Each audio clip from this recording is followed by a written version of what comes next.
cause you know we gon' talk about it. Let's talk about it. Get in here, we in here tonight. So get in here, we in here to vibe.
Hey, y'all. Hey. Let me know if you hear me, y'all. The reason why I let it play long today is because I was trying to upload this video and it was taking forever. But anyway, you would not believe it finished downloading as soon as the song went off. Or right as the song was going off. How are y'all doing today? I hope everyone is doing fine. I have 122 in here. Please make sure you hit that like button for me. Please thumbs up this video. Hey, chat. Hey, members. I miss y'all so much. I'll be back tomorrow. I will be back on my other channel tomorrow, but who knows? I might run them all. Who knows? But no, I will be back. My channel will be off restriction tomorrow. Y'all already know what it is, okay? I will be off restriction tomorrow. Hey, yay, right? Yay. Everybody's talking, I've been chasing around all over looking for you. I will be back tomorrow. Today, y'all, we want to talk about this story. Y'all know Monique and her son. They going back and forth right about now, child. So y'all know we're going to talk about it. Now, I had some other stuff lined up, but I think this one right here is going to last the whole segment. So, because this is something that actually we need to talk about as mothers. If you are a mother, or, you know, if you had a strained relationship with your mom, I think tonight's topic is going to be good for all of us to talk about. Hey, Felicia, I see you, girl. Hey, Sam. Hey to my moderators. Thank y'all so very much. You know, we haven't had no real drama or whatever, which is great, y'all. How does it feel to be drama-free? I mean, we still on the drama. We just ain't tied up in it. You understand what I'm saying? We are not tied up in it. But the video we're going to talk about today, y'all, I know y'all done heard about it. I know y'all done heard about it, child. Y'all done heard about it. Monique's son, the oldest one, Shalon, has spoke out. Hey, Des, how you doing, girl? Shalon has spoke out, honey. He said, hold on a minute. Wait a minute. So we got the video footage, y'all. If y'all have not seen the video, y'all know I'm going to play it. And we're going to break it down. And we want to have an honest conversation about it. Because you know what? I've been strolling all through the internet streets today just to, you know, see other people's point of view. And I must say, y'all, I ain't feeling the same way. Y'all may not listen. We might not agree today, but we're going to agree to disagree on some things, okay? I'm going to play his version of what, you know, his basically coming out speaking because, you know, her interview with Club Shay Shay, on Club Shay Shay, he had something to say. And then, of course, her and her hubby, as they do, they came back and they responded, okay? So first we're going to play his version. Then we're going to stop and talk about his version a little bit. And then we're going to play her response, right? And then we're going to talk about that in more depth, okay? Now, it is long. If you want to go get you something to drink right quick or some popcorn or some chips or whatever, go grab it right fast because this is a long breakdown, honey. The video by itself is what, 46 minutes. And y'all already know I stop and play. So that's going to be, this live is going to be at least, I don't know, you know, an hour and a half to 2 hours long. So this is going to be a little bit longer than yesterday because the breakdowns are, I mean, the video itself is going to be much longer, okay? And I want you guys to hear it. And I'm going to stop and give commentary because it's things that I heard that I'm hearing a lot of people didn't hear. Apparently, because, you know, I'm trolling through YouTube and I'm listening to what people are saying. And I'm like, wait a minute, what? Hold on a minute. And the thing about it is, let me go on and say this up front, y'all. This is based on my opinion and my opinion only. I know I'm not going to sit here and say I'm the smartest one in the world and everything I say is right and is law. You understand what I'm saying? It is my opinion, but I'm coming from an area of experience as well. So we need to sprinkle that little salt on it, okay? A little sugar on it, all right? So let's play Shalon's portion and then let's get into it, okay? All right, here we go. Stand-up comedian Monique's oldest son. I guess I felt the need to make this video to just provide some context into this false narrative about her praying to the universe in order to reconcile our relationship or whatever it is. I wrote it all down so that way I don't go all over the place and get emotional or anything like that. I can so I'm gonna talk like I'm reading a script, but it's just gonna help me kind of stay together. But to address the Club Shay Shay interview that she did, where she states that she prays to the universe in regards to reconciling our relationship, as I stated, is odd. My mother and I both know that that is a very false narrative, and I would like to free her of having to continue telling that lie. Faith without work is dead, and neither one of us cares to put forth any effort to reconcile with the other. We are separate, as she put it, because she doesn't care to be my mother any more than I care to be her son. Neither one. Now, let me just stop right there, y'all. Let me just stop right there. First of all, let me give y'all a little bit more information as you listen to him, okay? Shalon is 34 years old, okay? He's 34 years old. She's been married to her now husband, Sydney, for 18 years, okay? They were actually teenage. They knew each other since teenage years, but they were married. They've been married for 18 years, which means Shalon was 16 years old when they got married, okay? Again, her and Sydney been knowing each other since they were teenagers, which means her and Sydney been knowing each other. He's been calling Sydney Uncle Sydney before they got married, okay? He was Uncle Sydney because they were friends. So I wanted to throw that in there because I need to put emphasis on his age and how long Sydney has been in his life. Okay, let us continue. Just keep that in mind. He's 34. 34. Okay, here we go. One of us has had the desire to reach out to the other in a very long time, and I don't think that either of us anticipates that feeling ever returning. Speaking with my mother directly, in my experience, will either lead to some odd newfound moment of clarity in regards to how she was as my mother, or she retreats back to daddy to move forward with a conversation. And I'm tired of hearing my mother's truths. Newsflash, I'm not sure if people know, but standing in your truth doesn't make you noble. I'm not sure if people are aware of that. But responding this way, I feel as though it allows me to say my piece uninterrupted. To those wondering, well, why say something now? Call it a form of therapy for me, I suppose. But when her daddy had intentionally stated that they have 3 sons, but his wife is on the internet talking about the 4th son in a video that has millions of views, that rubbed me the wrong way. But anyway, to inform a child that you are not interested in being a mother at a time when that kid is the only kid, that has the potential to lead a child to believe that you are not interested in them specifically.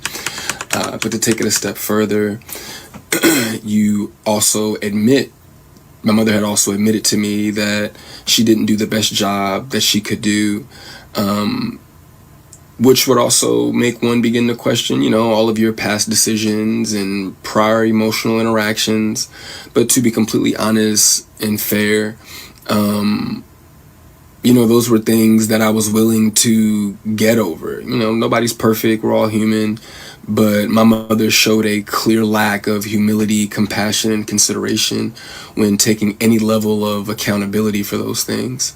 My mother does a fantastic job of acknowledging a lot of things, but she doesn't take accountability very well, and anything that she may take true accountability for, it's only at her convenience, in my experience. But if I had to guess, though, her interest in being a mother probably started around the time that she married her daddy and had his children. But that interest, obviously seemed one-sided, and as it should have been. By that time, I'm in my late teens, so to some degree, the the neglect becomes easier to hide or validate, I guess you could say. There are now 2 baby boys in the house, that require attention. But still, during that time, however, I still watched her enjoy the love and admiration of total strangers more than my own. To this very day, my mother has never expressed to me when, if ever, she became interested in me as her son. That did lead me down a path of questioning my self-worth and struggling to understand the value of a mother in a child's life. In the interview, she also states that she gave me an apology, but an apology to a son from a mother that consciously showed no interest in him holds no weight. There are still women to this day that my mother will give credit to for being more of a mother to me than she ever could. Her assistant, my cousin, being one of them. Every time, though, that my mother would state that she was right here whenever I was ready, that ideology still blows my mind today, that a person could openly admit to being an uninterested, not put my best foot forward type of parent and be so self-centered they still express to the kid, you have to come to me when you're ready. You got to come to me for us to make this right. Okay. But I'm not sure what my mother could possibly think that she has shown me in the past or have for me now that's not money, goodness gracious, that would make me want to come to her or whatever those feelings are supposed to be. A mother is supposed to be the first woman that a boy falls in love with. I loved my mother very much, but my mother loved things more than she loved me, and she would validate her love for me by giving me things and would proceed to call me ungrateful or inconsiderate if said things did not have the desired effect. I couldn't imagine what it's like to be her, though, to ask God for what you want, and then he gives you what you need, though, only for you to ignore it and have the audacity to ask God for something else. And I'm glad I don't, I'm glad I didn't do that. And when he told you no, you went to the universe instead. By no means, though, do I want to give off any type of an impression that I am a victim of anything. It's not the case. As you can see, I'm smiling from ear to ear. I'm alive. I'm happy. I'm a dad. I'm healthy, I think. I drink a lot of water. I'm getting over a cold now. I still have my days just like everybody else. And, there were a few things that she did teach me along the way. I did learn how not to love from my mother. I also learned to make sure that I never lose so much of who I am that I have to validate it through another person.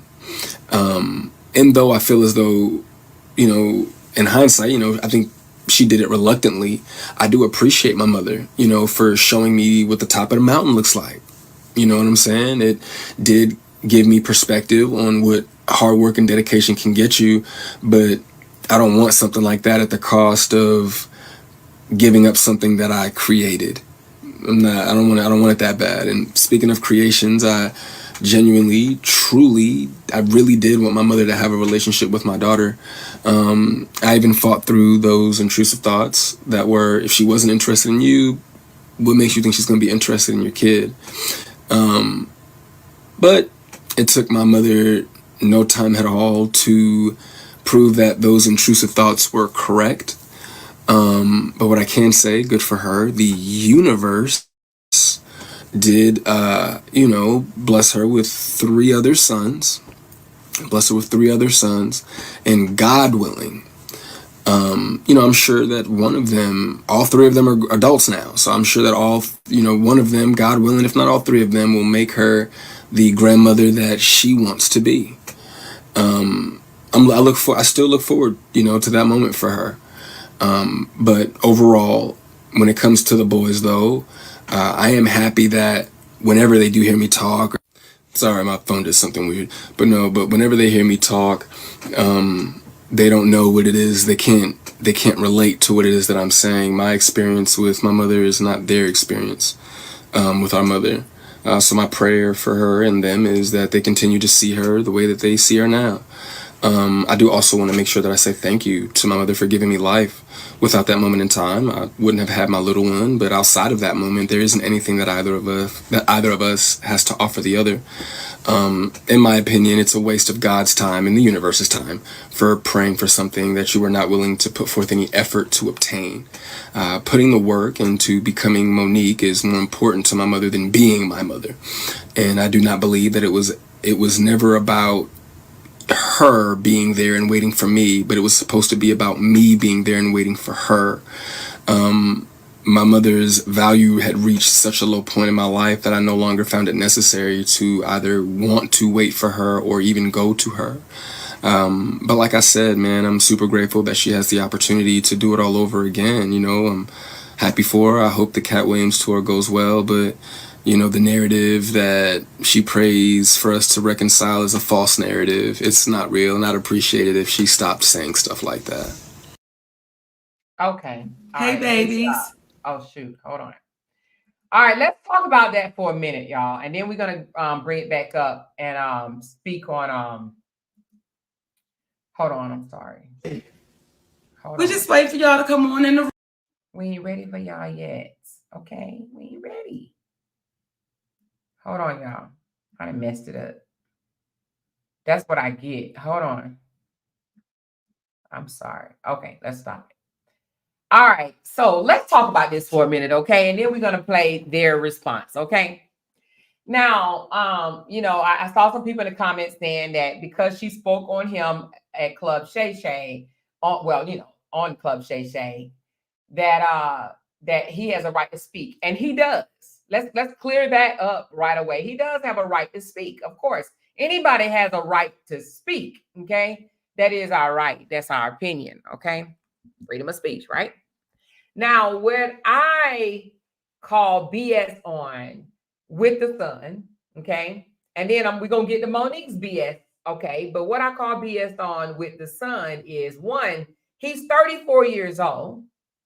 He clearly said that she admitted that she wasn't the best parent ever, right? And she's also apologized. He also admitted he didn't accept her apology, okay? Because, you know, he says faith without, what did he say? Faith without whatever the word he used. But anyway, he's trying to say she didn't put in the work. And he said that she wasn't interested in becoming a mom until after she got married, okay? Which was when he was 16 years old. He complains that she showed love by giving him gifts and stuff like that, okay?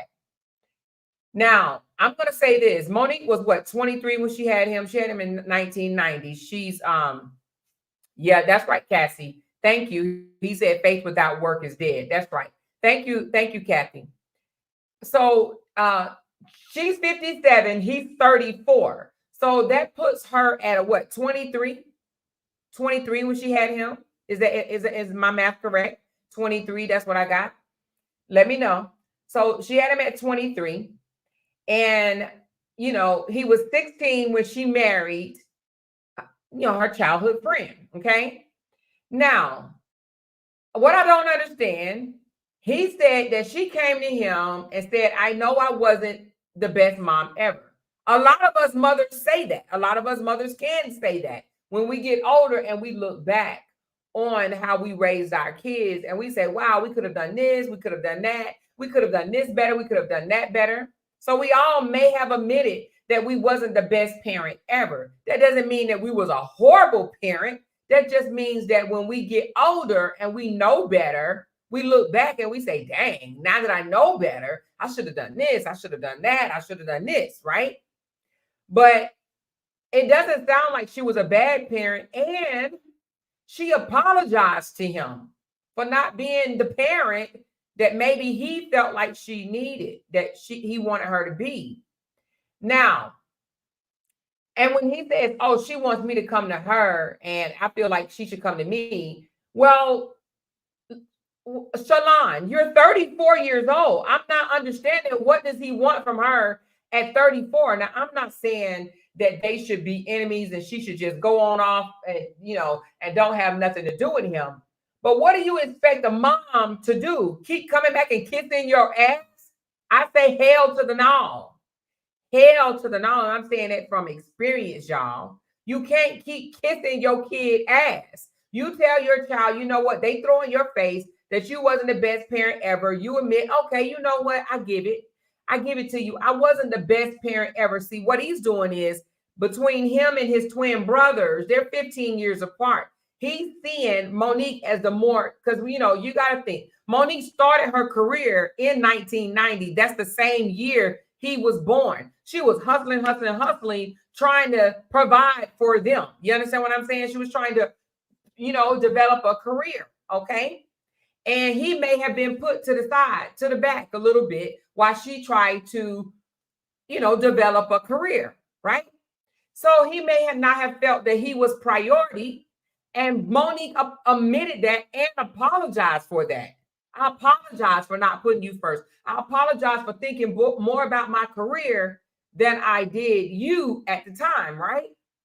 But sometimes these kids don't understand the reason why parents do that is for the children. Now, I'm not taking up for Monique because I wasn't there. I don't know what all happened. But what I will say is a lot of Black moms get blamed for trying to wear more than one hat.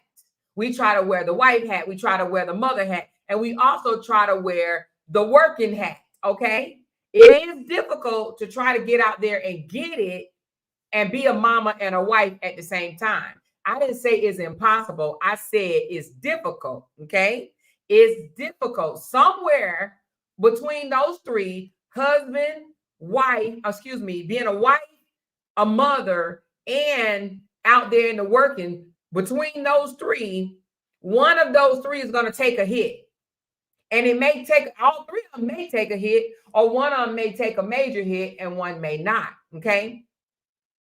He said, but she came to him and he didn't accept the apology. Exactly. He didn't accept the apology because at the time he wasn't ready to receive it, okay? He wasn't ready to receive the apology. So he said, well, you know what? She'll be a better grandmother to my daughter than she was a mother to me. So she's trying to be the grandmother, but he's still holding on to feelings that he didn't receive when he was younger. So what I was getting at with the kids, because I have a child, my kids are 10 and a half years apart.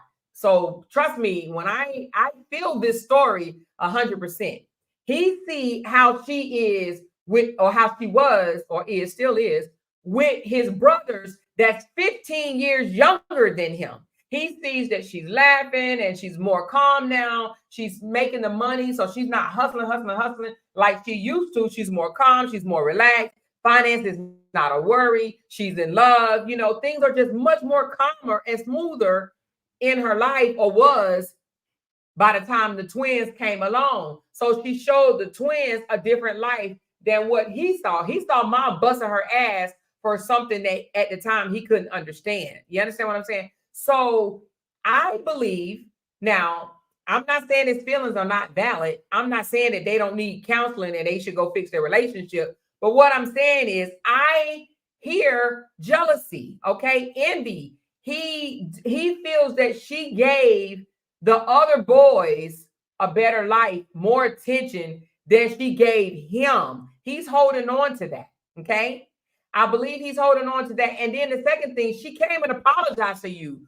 What more do you want? Do you want her to freaking belch you? Do you want her to start all over and give you the titty? Do you want her to give you a bottle? I don't understand. And I'm hearing a whole lot of people say, that's her son. She needs to fix her relationship with her son. He's a goddamn grown-ass man. How do you fix a relationship with a grown-ass man? What do? I mean, y'all can go to lunch, you can go to dinner, but what do he want? A bedtime story, ransom? I don't understand at this point. My son is 32, right? And he has 3 girls. This fellow right here, Shalon, is 34 and he has a daughter. When he says she has no interest in being a mom, what type of mama are you looking for at 34 years old? That's what I'm not getting, y'all. Please help me understand, because what does he want? Friday night dates? And they were like, oh my gosh, she's putting her husband before she's putting him. Well, duh, you supposed to, actually. You really do. And he's 34. He's not 12. He's not 13. He's not 8 years old. He's 34. How can you sit here and say she's not willing to be a mom? I'm not, okay, yeah, you still have a mom, but what do you expect from your mom at 34 years old? I don't get that, y'all. Do he want her to come and pick him up and take him to a school dance?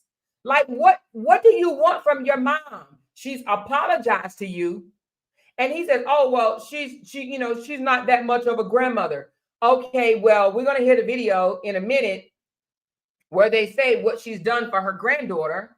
But when you have a child that's still harboring ill feelings toward you because he didn't accept the apology, he didn't accept it, y'all. I can see if she said, well, I ain't giving you no apology and you can kiss my ass. Monique didn't say that. As a mother like me, we apologize sometimes when we don't even feel that we did anything wrong. See, and if I could speak for Monique for a minute, she felt like at the time she was making the right decision by seeking her career, by trying to get them above water. You know what I'm saying? Trying to get them in a good space. She thought she was doing right. She found out later, after she found out how he felt about it, and she looked back at it, she said, wait a minute. Okay, well, I can admit I wasn't the very best mom. She admitted that. She apologized. When you have a child that's not willing and ready to accept your apology, then you have to wait on him. You wait on that child to come to you. What are you going to do? Keep going back to him and say, son, I said, I'm sorry. Son, I said, I'm sorry. See, let me tell you something. When she told him that she wasn't the best mom, to be honest with you, she shot herself in the foot because that gave him an advantage to throw that shit in her face whenever he feels like he's not getting his way. Y'all don't understand where I'm coming from, but he took that and he's going to run with it. He even said it in the little interview that he just did. She even admitted that she wasn't the very best mom. That's what he heard, and that's what he's going to continue to hold on to get whatever it is that he wants from her. Okay? I'm telling y'all, I went through something similar with my son, and the moment I did what she's doing, I gave it to God. I said, you know what? I'm going to stop kissing his ass. I'm going to stop holding his hand. He has to sort these feelings out. You understand what I'm saying? He got to sort these feelings out. I can apologize to you. It ain't no perfect damn parent out there. And he's going to realize when his daughter get a little older, he's going to realize, well, goddamn, I thought I was the best father in the world. There's no such thing. There is no such thing as the best. You're not the best mama. Don't think that you are. You're not the best father. Don't think that you are. Your kids will disappoint you and throw some shit up in your face that will crush your heart. You can think that you're doing the right thing. When I joined the military, I did it for my son, right? Because I had a son. He was 4 years old at the time. I did it so that we can have benefits. We can, have a little money without me working 2 jobs. I did it for him. When I went to Iraq, that was a part of the job. My son told me I left him. You left me, Mom. You left me. He made me feel so bad about that shit for years. For years. I felt bad and I wore it. And now we're gonna play the interview where Sydney speaks, her and Sydney speak together. And I'm gonna give you my real feeling about that. But what I will say is people are saying, oh, he has nothing to do with it. He should have stayed out of their relationship. No, I don't agree with that either, but I'm gonna give you my commentary on it. When you have a spouse, your spouse's job is to protect you, and that includes your feelings. Okay, our spouses know the pain that we carry in our heart because guess what? We cry out to our spouses. We let our spouses know how we feel about a certain thing, and our spouses are there to protect us. And that's even against our motherfucking grown-ass, spoiled, jealous children. Do you hear what I'm saying? They are to protect us against our children as well. I know y'all probably like, oh, I can't believe you're saying it. No, I am saying it. Because your kids will play on your heartstring. And sometimes you need that extra person in your life, i.e. your spouse, to put a stop to it. If you're not strong enough to do it, if you're not in a position, because I know it was a time when I wasn't in a position, I wasn't strong at all.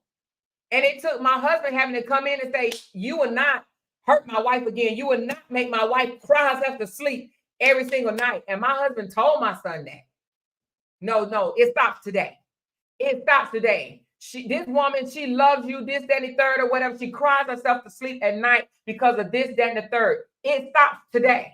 Okay? So what I'm saying is, it's his position as her spouse to protect her heart. Now, Monique don't come off as a cold-hearted woman to me. She doesn't, but I don't know the real Monique. We only know what she shows, right? But she don't come off as that cold-hearted person. I believe that she loved her son. She loved all her children, but I think she's at a point where I had to get to. When you're ready, you come to me. When you're ready, because I done said I'm sorry. She probably done said I'm sorry umpteen times. You don't keep kissing your kid's ass. You will die a hurt person if you do that. This motherfucker is 34 years old. Excuse my language, but I don't have no pity for him whatsoever. He is a grown-ass man. He grown, y'all. This man, y'all would have thought the way the internet is going crazy right now, you would think this nigga is 15. He's 34. She has no interest in being my mom. I need to know from Shalon, what do you mean? What do you mean? No interest in being your mom. What do you want her to do? Color with you? Outline your coloring book? I don't get it. I don't get it. He says, oh, she shows love with money. But guess what? There are 5 different love languages. There are 5 different love languages, and we spoke on it. Her love language is giving. It's giving. It's gifts. That's her love language.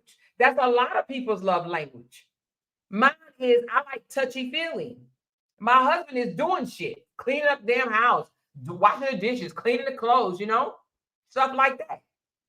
That's her love language. Gift giving. She thought, oh, if I give him this, if I give him that, if I give him this, and that, I'm showing him love.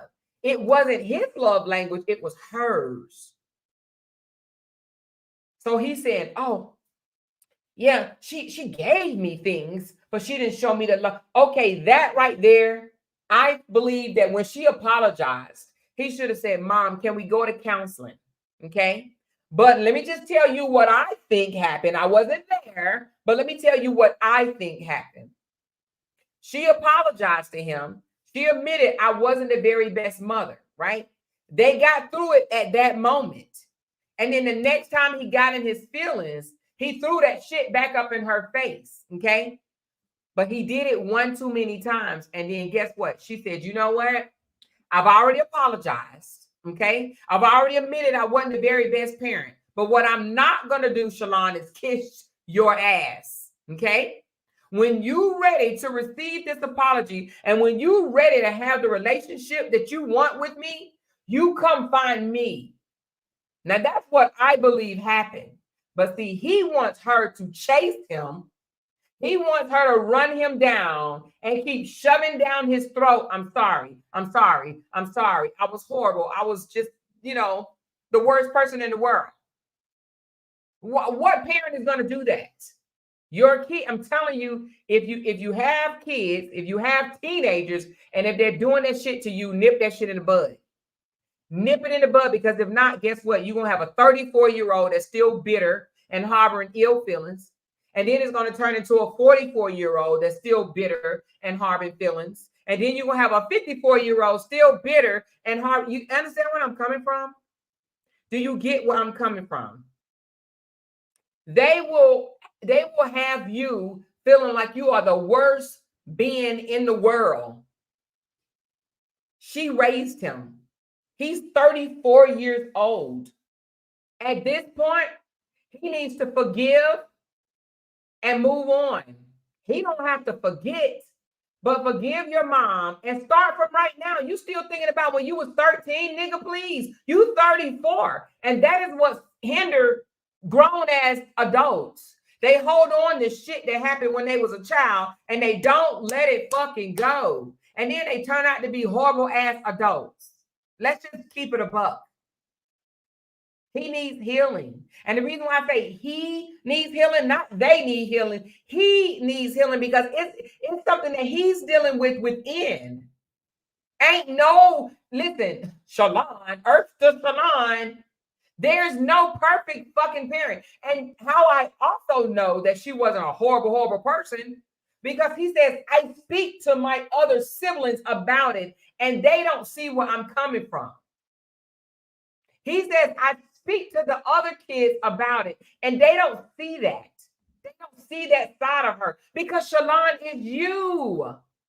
You're holding on to some shit that you need to let go. Shalon, you need the counseling. Now, again, I'm not excusing anything Monique done, but when you got a mama that came to you and admitted I wasn't the very best and I apologize, what the fuck else do you want? What else do you want? I don't get it. It's some parents out there that you would never get an apology from, i.e. me. I gotta, well, if I did anything to offend you, then I'm sorry. No, nigga, you know what you did to me. You understand what I'm saying? It's him. I see a lot of people, oh my God, I can't believe she put her husband for him. She put her husband for him. They've been married 18 years. It's not like they just met last week. It's not like they just got married. They've been married for 18 years. And this dude is 34. She's supposed to put her husband before her grown-ass child. I don't understand what people think. She need to make it right with him. What can you make it right with a 34-year-old that didn't accept your apology? Listen, let me go back to it right quick just so y'all can see what the fuck I'm talking about. Look right here. I think it's 4 minutes and 20 seconds. Hold on. Listen to this, y'all. But an apology to a... Okay, I guess it's back a little bit further. Okay, let me go to 4:12. Okay, here we go. And struggling to understand the value of a mother in a child's life. In the interview, she also states that she gave me an apology, but an apology to a son from a mother that consciously showed no interest in him holds no weight. Okay, so he's saying she admitted, she apologized, right? She apologized to him, but he said, hold on, let me go back. He said it didn't hold any weight, but I think he said, hold on, let me go back a little bit more. Hold on 1 second. I want to get his exact words. She became interested in me as her son. That did lead me down a path of questioning my self-worth and struggling to understand the value of a mother in a child's life. In the interview, she also states that she gave me an apology, but an apology to a son from a mother that consciously showed no interest in him holds no weight. Okay, he said constantly showed no interest in him. Now, I'm not sure what he's referring to when he says shows no interest in him. I don't understand what she says about that. I mean, I don't understand what he means about that. She showed no interest. I don't understand. Like, how does a mom not show interest? I mean, he didn't say my mom was on drugs. My mom left me at all these people, different houses. My mom didn't feed us. My mom didn't clothe us. My mom beat my ass, and left whelps on me, abused me. Like, I don't understand what he means. Now, he did admit that let me let y'all hear it. He said that she admitted that I think his aunt took more care of him than she did. Let's listen to that again. There are still women to this day that my mother will give credit to for being more of a mother to me than she ever could. Her assistant, my cousin, being one of them. Okay, he said her assistant, my cousin. So he's saying that she has admitted that the cousin was more of a mom to him than she was. You know how we talk sometimes, like, yeah, and let me just say this before I say that. It takes a community anyway. It takes a community anyway to help you raise your child. And if you say, oh, okay, she's saying, he's saying that she's saying that my cousin was more of a mom to him than I was. She could have just said that out of whatever, right? I don't know, just talking.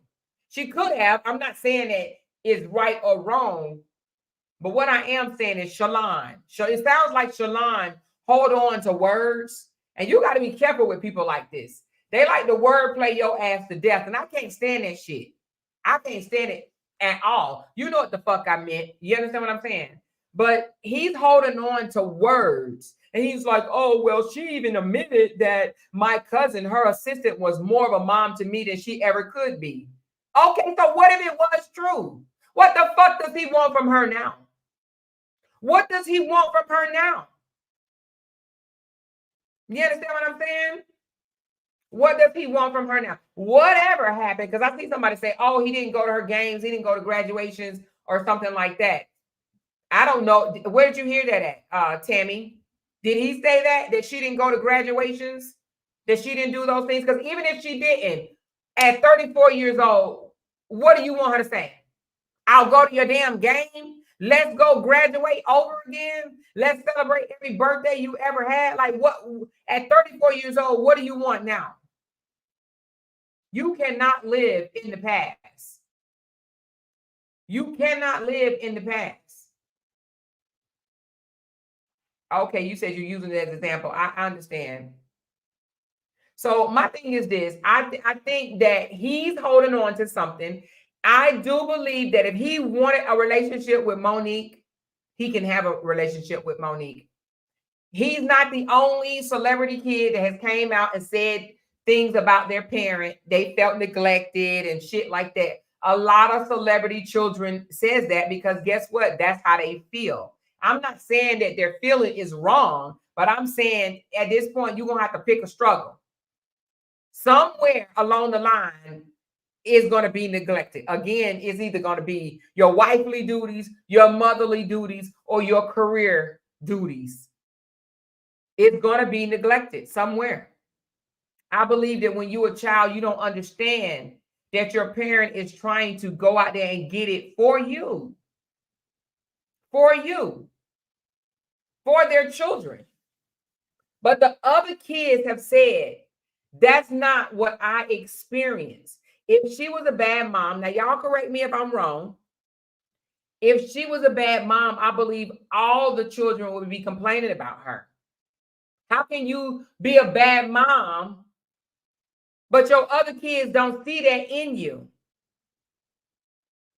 He's holding on and harboring feelings, preventing their relationship to get better. When someone says, yes, she did apologize, but that just means that she apologized and you didn't accept it. Things didn't go quite your way. So he had his child. I'm going to let y'all listen to the response. He had his child and said that, well, he didn't say it, but they said that she bought all this stuff for his child, this and the other, whatever. He's okay with that. But like, what does he want? I still believe that this is what I believe. I believe that he wants a relationship with her and he doesn't want to have to, he wants to play on her sympathy and he can't do it because Sydney jumps in the way. That's what I believe is going on. Sydney jumps in the way of his manipulating his mom because he don't have free angle or free access to manipulate her, to try to get at her heart and make her feel like the worst person ever. He doesn't like it. Now, I'm going to play the second half. I'm going to play their response, and then I'm going to have some things to say about what I didn't like, what they said, and we're going to go from there. Here we go. Oh, let me go back to... Praise for us. Hold on, let me go back there. You will... Hold on. For There's value, the opportunity to do it all over, to wait for her or even go to her. But like I said, man, I'm super grateful that she has the opportunity to do it all over again. You know, I'm happy for her. I hope the Cat Williams tour goes well, but you know, the narrative that she prays for us to reconcile is a false narrative. It's not real, and I'd appreciate it if she stopped saying stuff like that. Hold on a second. I see in the comments, Monique said he don't want anything from her. He spoke out because of what she said on Club Shay Shay. Monique, I would have to call BS on that. Let me tell you something. If he didn't want nothing from her, he would not have spoken out. I'm just keeping it a buck.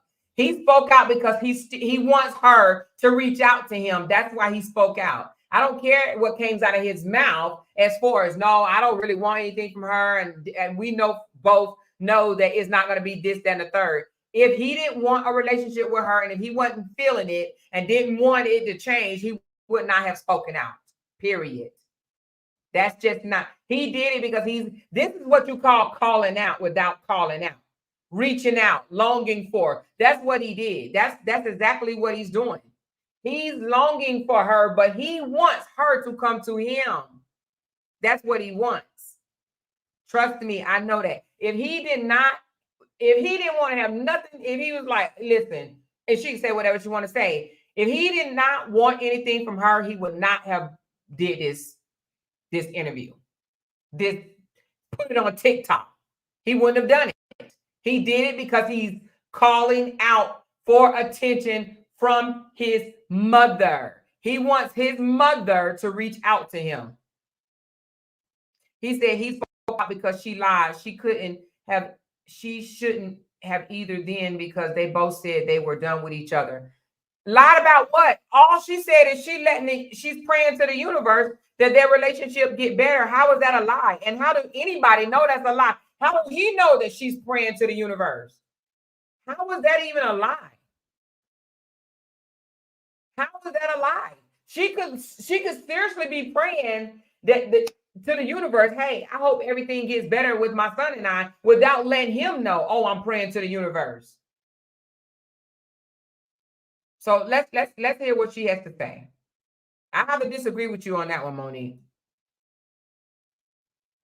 Hey, babies. Hey, hey. We just wait for y'all to come on in the room so we can have this conversation with our community. What did I say?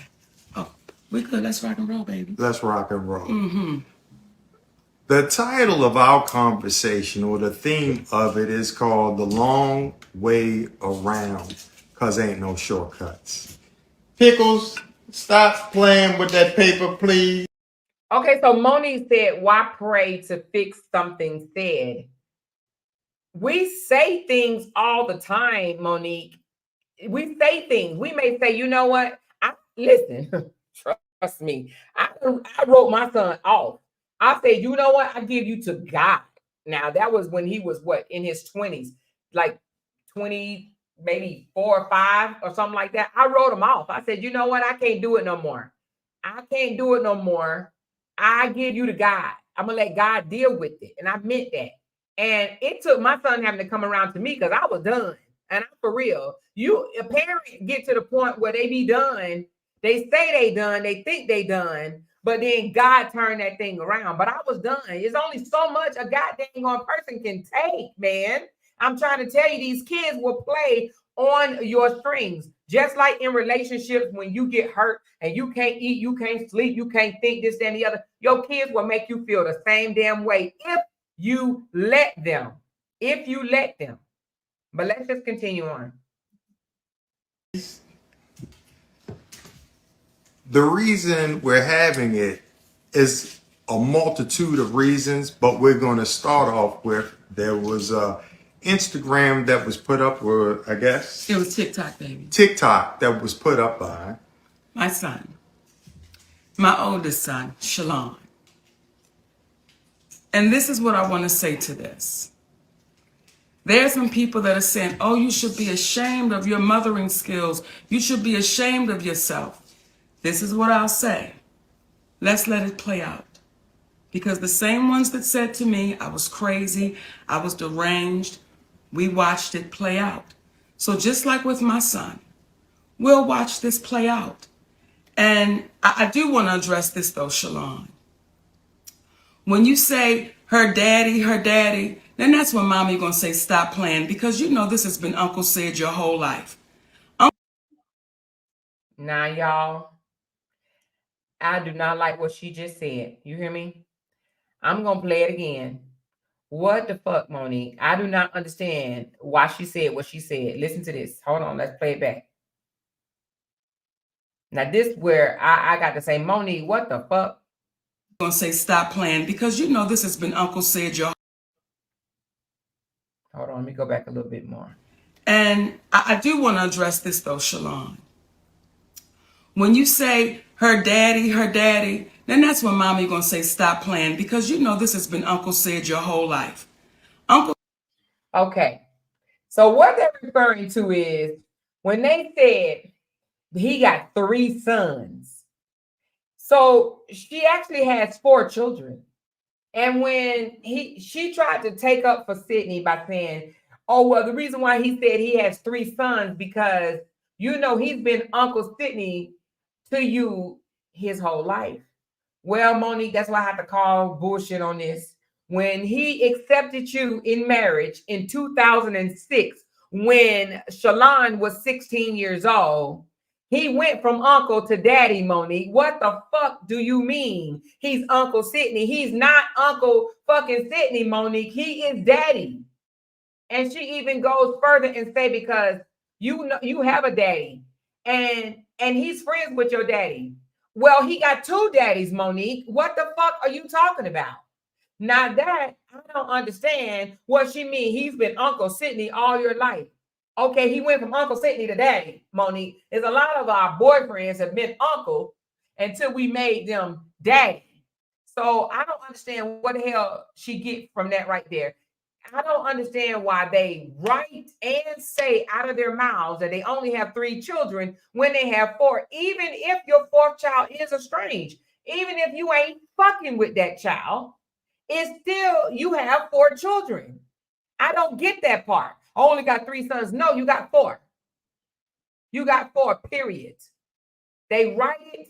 If you go to Wikipedia right now, it says you got 3 children. No, Monique, you got 4.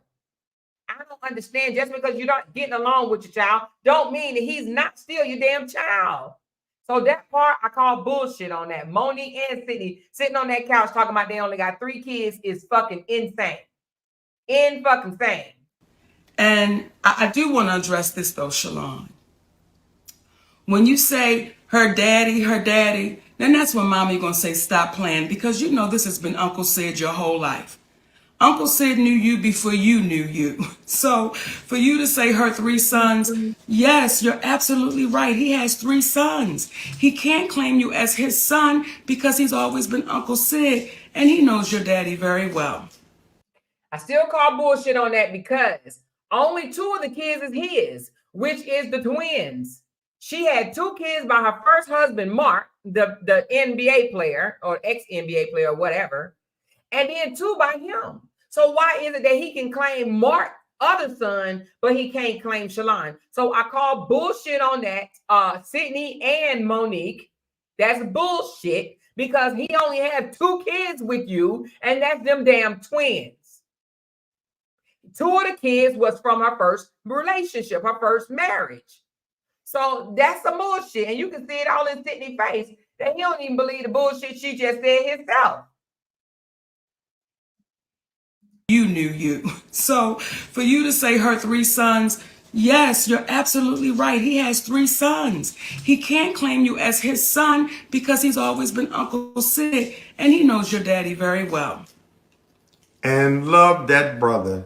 And the irony of all of this is Y'all want to throw my goddamn microphone. So because you know the daddy, what the fuck? So because you know the daddy and you love that brother very much, you can't call his son your son? What? That I don't understand right there at all.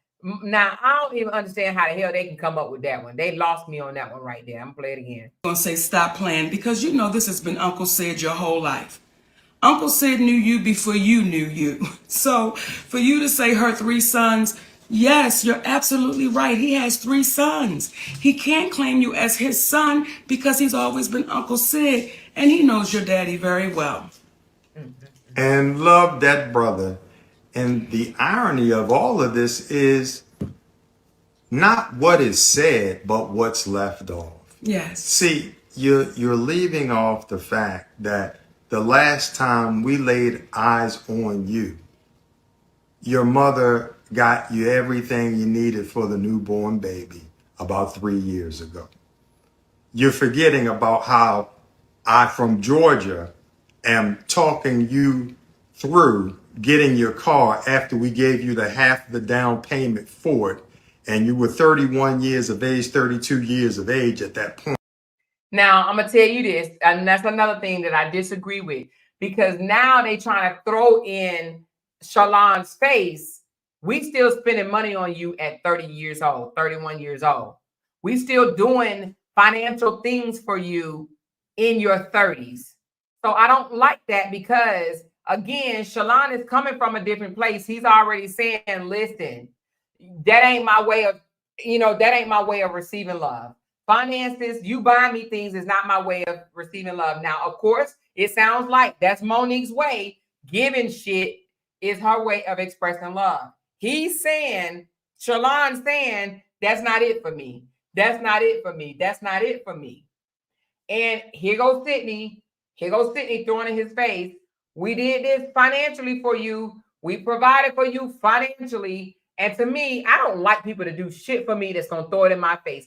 And what he just did, I gave you a half a down payment on your car. Like, Sydney, you could have kept that shit to yourself. Now, I would have respected this right here more if they would have came out and said, Shalon, the doors are open. Anytime that you want to call or come by and we can discuss our relationship and we can get back on the right track, we're here. We want you to know that our arms are open to receive you at any time you want to come back. Now, that would have been a great response, and it could have been 5 seconds long, and that's it, right? But for him to come back and say all this fraganaga bull about, I just 3 years ago, I just bought your child everything that she wanted, and 3 years ago, I gave you the down payment for your car. Like, say that drama for your mama. I would not have liked that either, not one bit. And I'm negotiating the deal with the dealer for you as you sit there. And you have the vehicle you're driving right now because of your mother. These are the things that you're leaving out when you're expressing what you're expressing in reference to your mother. You're not expressing the relationship that you have with your father, where you spoke ill to him, not to mention spoke ill to your mother, but somehow your mother and father and I all have a loving relationship and communicate back and forth because of the love that we have for you. Now, I will tell you this.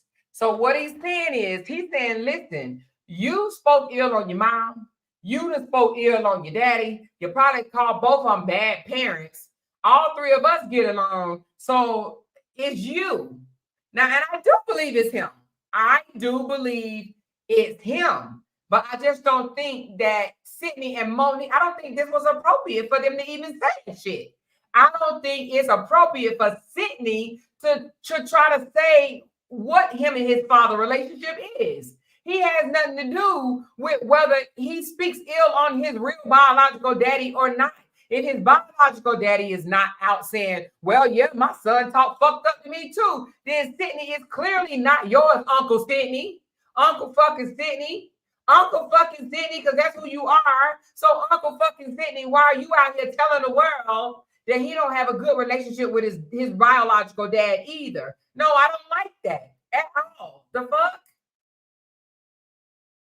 Mentioned spoke ill to your mother, but somehow your mother and father and I all have a loving relationship and communicate back and forth because of the love that we have for you.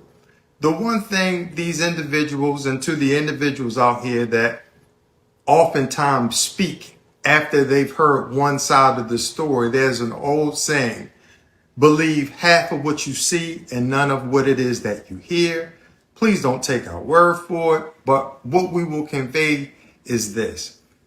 Those who are parents and have raised their parents up.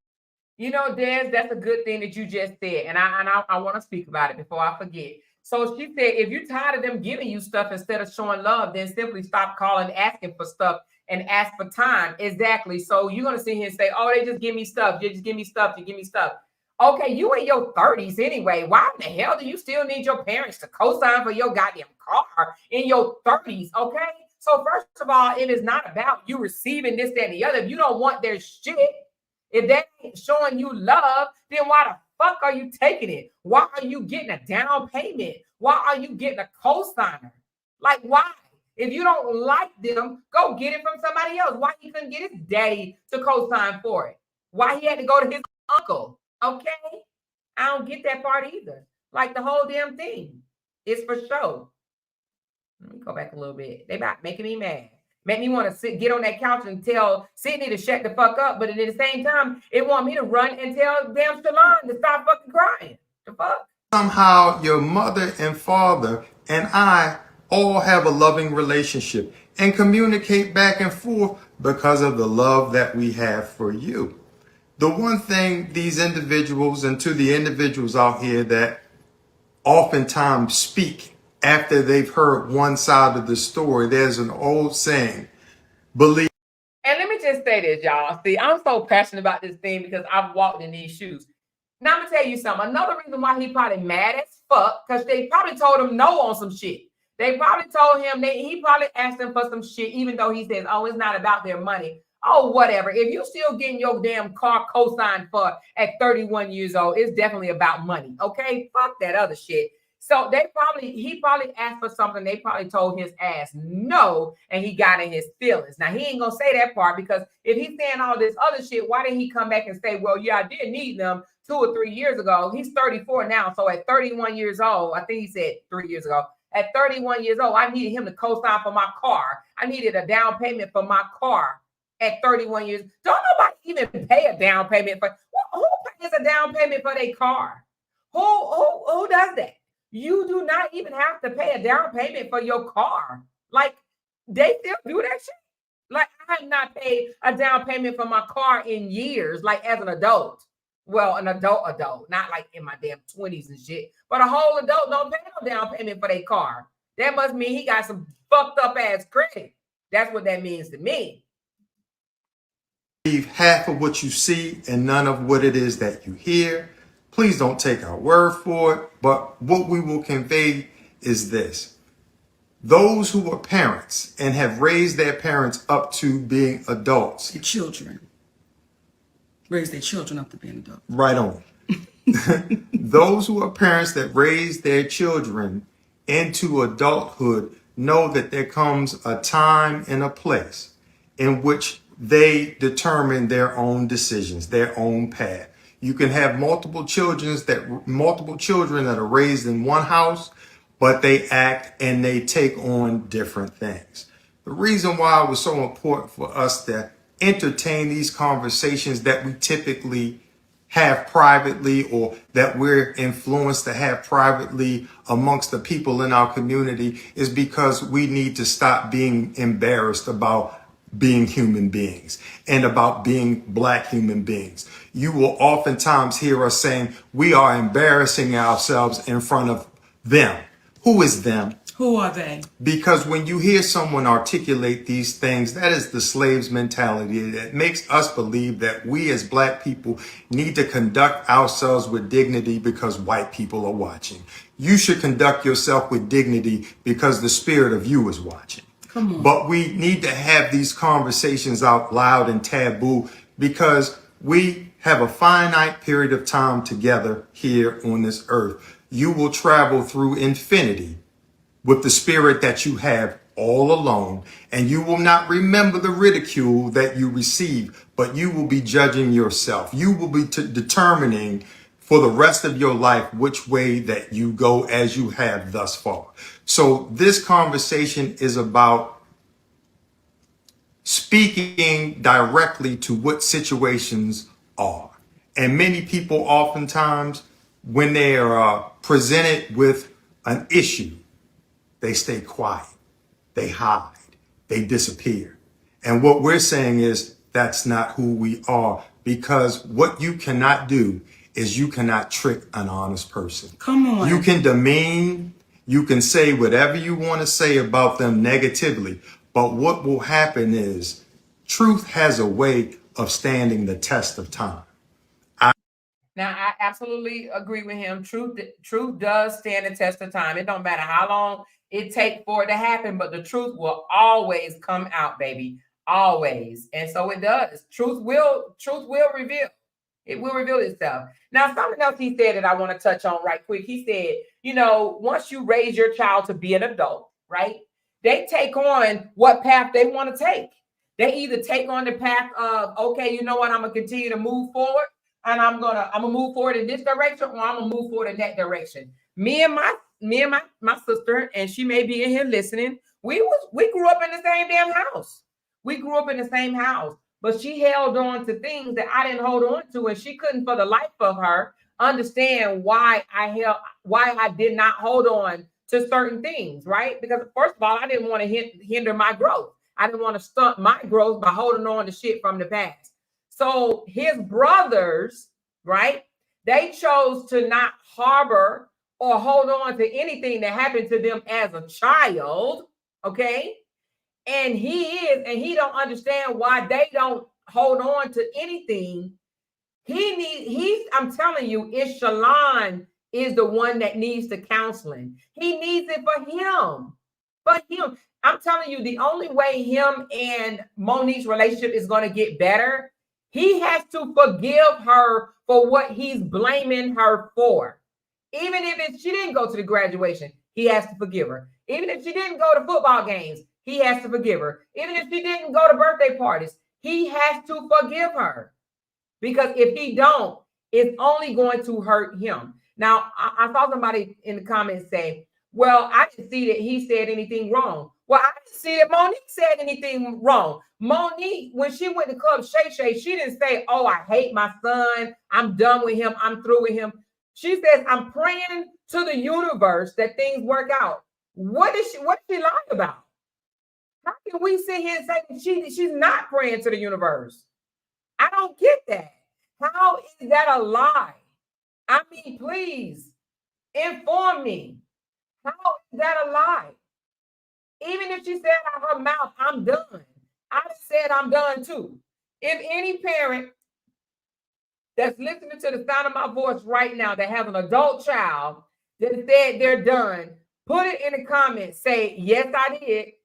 Have you ever told your adult child that you was done? That they are on their own? That you are tired of holding their hands? Let me know in the comments.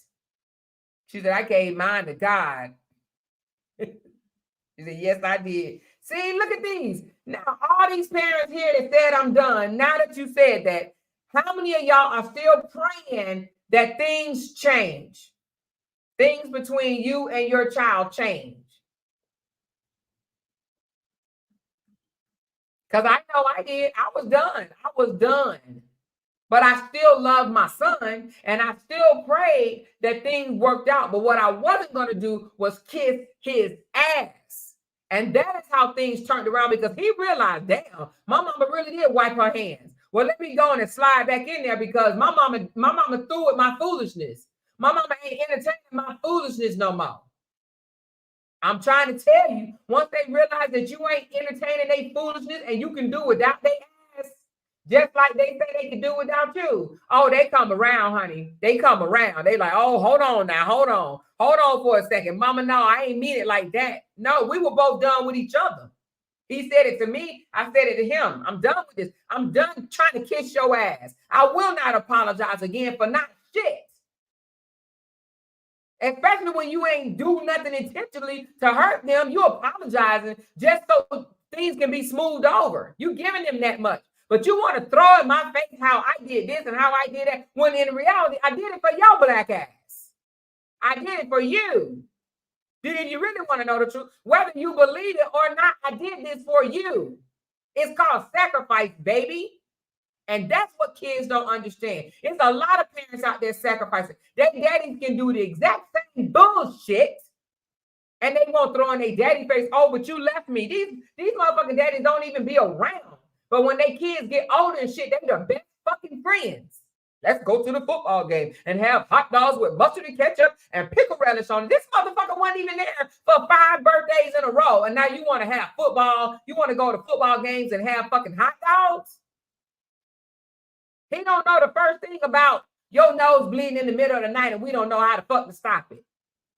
But now y'all want to kumbaya and have motherfucking hot dogs? We apologize because we want to smooth things over, not because we feel like we did something wrong. But if you feel that we did it wrong, okay, then I apologize. But now you want to throw in my face. You even admitted that you weren't the best mama. You even admitted you weren't the best mama. You looking at this motherfucker like, well, yeah, I said that. I wasn't the best mom. No, because I wasn't perfect. But don't get me to telling you what type of mama I thought I was. Y'all feel me? Do y'all feel me? Honey, these kids will give you a fucking heart attack. I swear to God. Woo, Jesus. I forgot to have my phone to read the last text message that I gave to you, Shalon, where I told you about the understanding of how you are speaking to a woman and how you as a man and how you perceive things may be completely different from how your wife. Okay, so I'm so sorry, y'all. Me and these goddamn comments. So somebody said nobody has to forgive anyone. A lot of mothers cause trauma for their children, then they expect the child to fix it. Okay, well, who you expect to fix it? Malnourished man with titties? Do you think the mama's supposed to fix the trauma? Do you? Because that's not how life works. My mama didn't fix my trauma. You work on fixing the trauma that you've been through. It is his responsibility to fix it. He go get help. It's called he has to forgive in order to start healing. Period. What do you mean? Mamas cause trauma and expect a child to fix it. Well, who do you think is supposed to fix the trauma? The only way it's going to be fixed, he has to deal with it. He has to talk about the trauma, go to counseling, go to somebody, and he has to fix it. Mama's not going to fix it. How does mama fix trauma? She's supposed to stick a Band-Aid on it? Give him a fucking candy apple? Like, how does mama supposed to fix the trauma? How do you fix something that happened years ago? Tell me. You say I'm sorry. You admit to your faults. How do you fix it? No, how they want you to fix it is it can't be fixed, to be honest with you, unless they go and get treatment for it. And treatment is some things you have to learn how to forgive that person for, forgive yourself, and then you move on. You know? But I mean, you expect him to fix it. Well, it is his responsibility to fix it. He's grown. But he's bitter. He's holding on. He's bitter. You choose to either hold on to that bullshit or let it go. And I let it go. And my sibling held on to it. And look at our paths. Quite different in life. I'm telling y'all, even if it's some kids in here that don't have it right with their parents right now, you are hindering your blessings. You're hurting yourself by holding on to that bullshit. And then you either choose to love them or forget about them and move on, period. And sometimes you can love them and still move on. You know, I look at a mom and dad as God loaned these kids to us, okay? And when I say loan, God gave us these kids to raise. Once they become adults, you're supposed to give your kids back to God anyway, right? They're our responsibility to care after, to provide for. And then once we do, we give them back to God. Now, of course, they can still stay in your life. Y'all can still, do family outings and gatherings and this, that, and the other. But it's no longer your responsibility to take care of them. God gave that gift to us to care for. Once they become adults, we do not have to care for them anymore. They care for themselves. He's 34. What does a child at 34 need from their mama? What? Tell me in the comments. What do you need from your mama at 34 besides just love? What do you need? Money? What do you need? What is it that you need? How are you still parenting a 34-year-old? Explain that.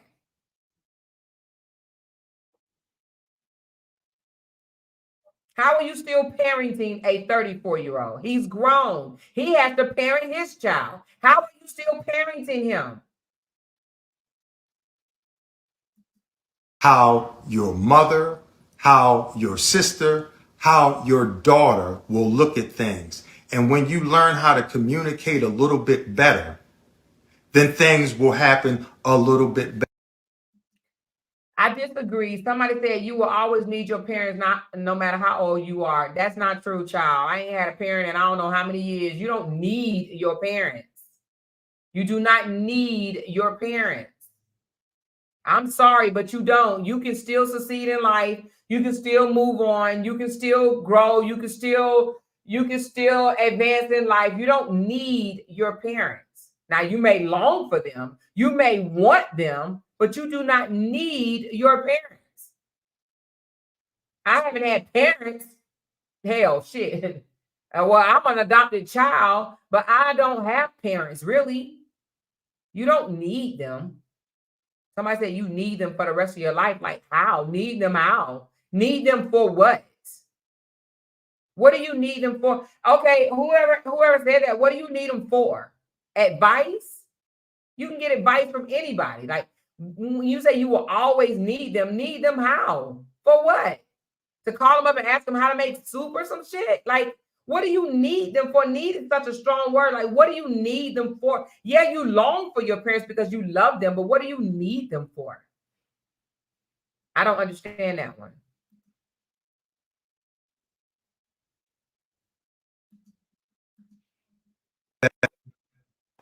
Oh, he went through a little. You young man, because of the challenges that this young brother has had with mental illness. So we're communicating. Again, I don't like him saying that either. It is not Sydney's or Monique's responsibility to come out here and tell the world that their 34-year-old child has a mental illness. I do not agree with Sydney saying that at all. Uncle overstepped his boundaries once again. Uncle overstepped his boundaries once again. Even if the son is dealing with mental illness, I do not think that Sydney should have sat there on that couch and said that. That out loud, to speak to our community. Okay, the person that said that we will always need our parents said, I said, what do you need your parents for? They said love, advice, nurturing is more to being a parent than just raising them until they're 18, but that's my opinion. You still need to be nurtured at 34? You need to be nurtured at 34 years old? Interesting. Say, listen, y'all. If we have more public conversations, there will be less private angst. Come on. There will be less private issues that we carry on because we're afraid to communicate in front of white folks. So when we get to a place where you want to be free, you will stop being scared to say what's real. You'll stop being fearful of having conversations that normally take place in private and nobody ever really knows the outcome. And from there, when you were saying earlier about how we're looking in front of white folks. When I do hear our brother Greg Mathis say, the studio is watching y'all and the executives are watching y'all, so what? If the executives are watching closely, the individuals that would want to interact with us are those who are engaged and are in alignment with what is true. Come on. See, the first question would not be, Stephen A. Smith. Somebody said, yes, we all need to be nurtured. I think you need to be nurtured as a child, yes. And even as a young adult, maybe in your 20s, but 34 being nurtured? How? At 34? At 34 years old, that's even 40 years old. You expect to be nurtured at 34? why did you video someone? Or you won't entertain Kevin Hart is the biggest star in the world. She said that. Not only did she say that, not only when she spoke about Oprah and Tyler, these are individuals that you failed to hear that she said she loves them. And when you love folks, you tell them what they need to know, not what they want to hear. We've put certain individuals in such a status that we've disallowed them to be human beings. And on the note with taking the long way around and that there are no shortcuts. So you could take the shortcut and cross through Miss Evelyn's yard, but you know she got a pit bull. And he may or may not be in that yard. But you know for sure if you get in that yard and he is in that yard, you will definitely be chased. It is a bit safer to go around the long way because not only is it the right thing to do because you're not cutting through somebody's yard, their grass, trespassing on their property. But what happens is it may be a longer journey, but it's worth the trip. So we're going to take the long way around and we're not going to call out these individuals on platforms like this. We're going to call them up.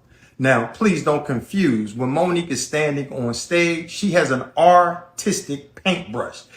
Now, what I don't like what Sydney did here is he took speaking about the son issue and he tied it into some other bullshit that Judge Mathis, Stephen A. Smith, and other people called out about them bringing this shit to the internet in the first place. I do not think that this was the right time for him to address the son situation along with Stephen A. Smith and all the rest of them that's complaining about her coming forward. I just don't think that it should have been addressed at the same time.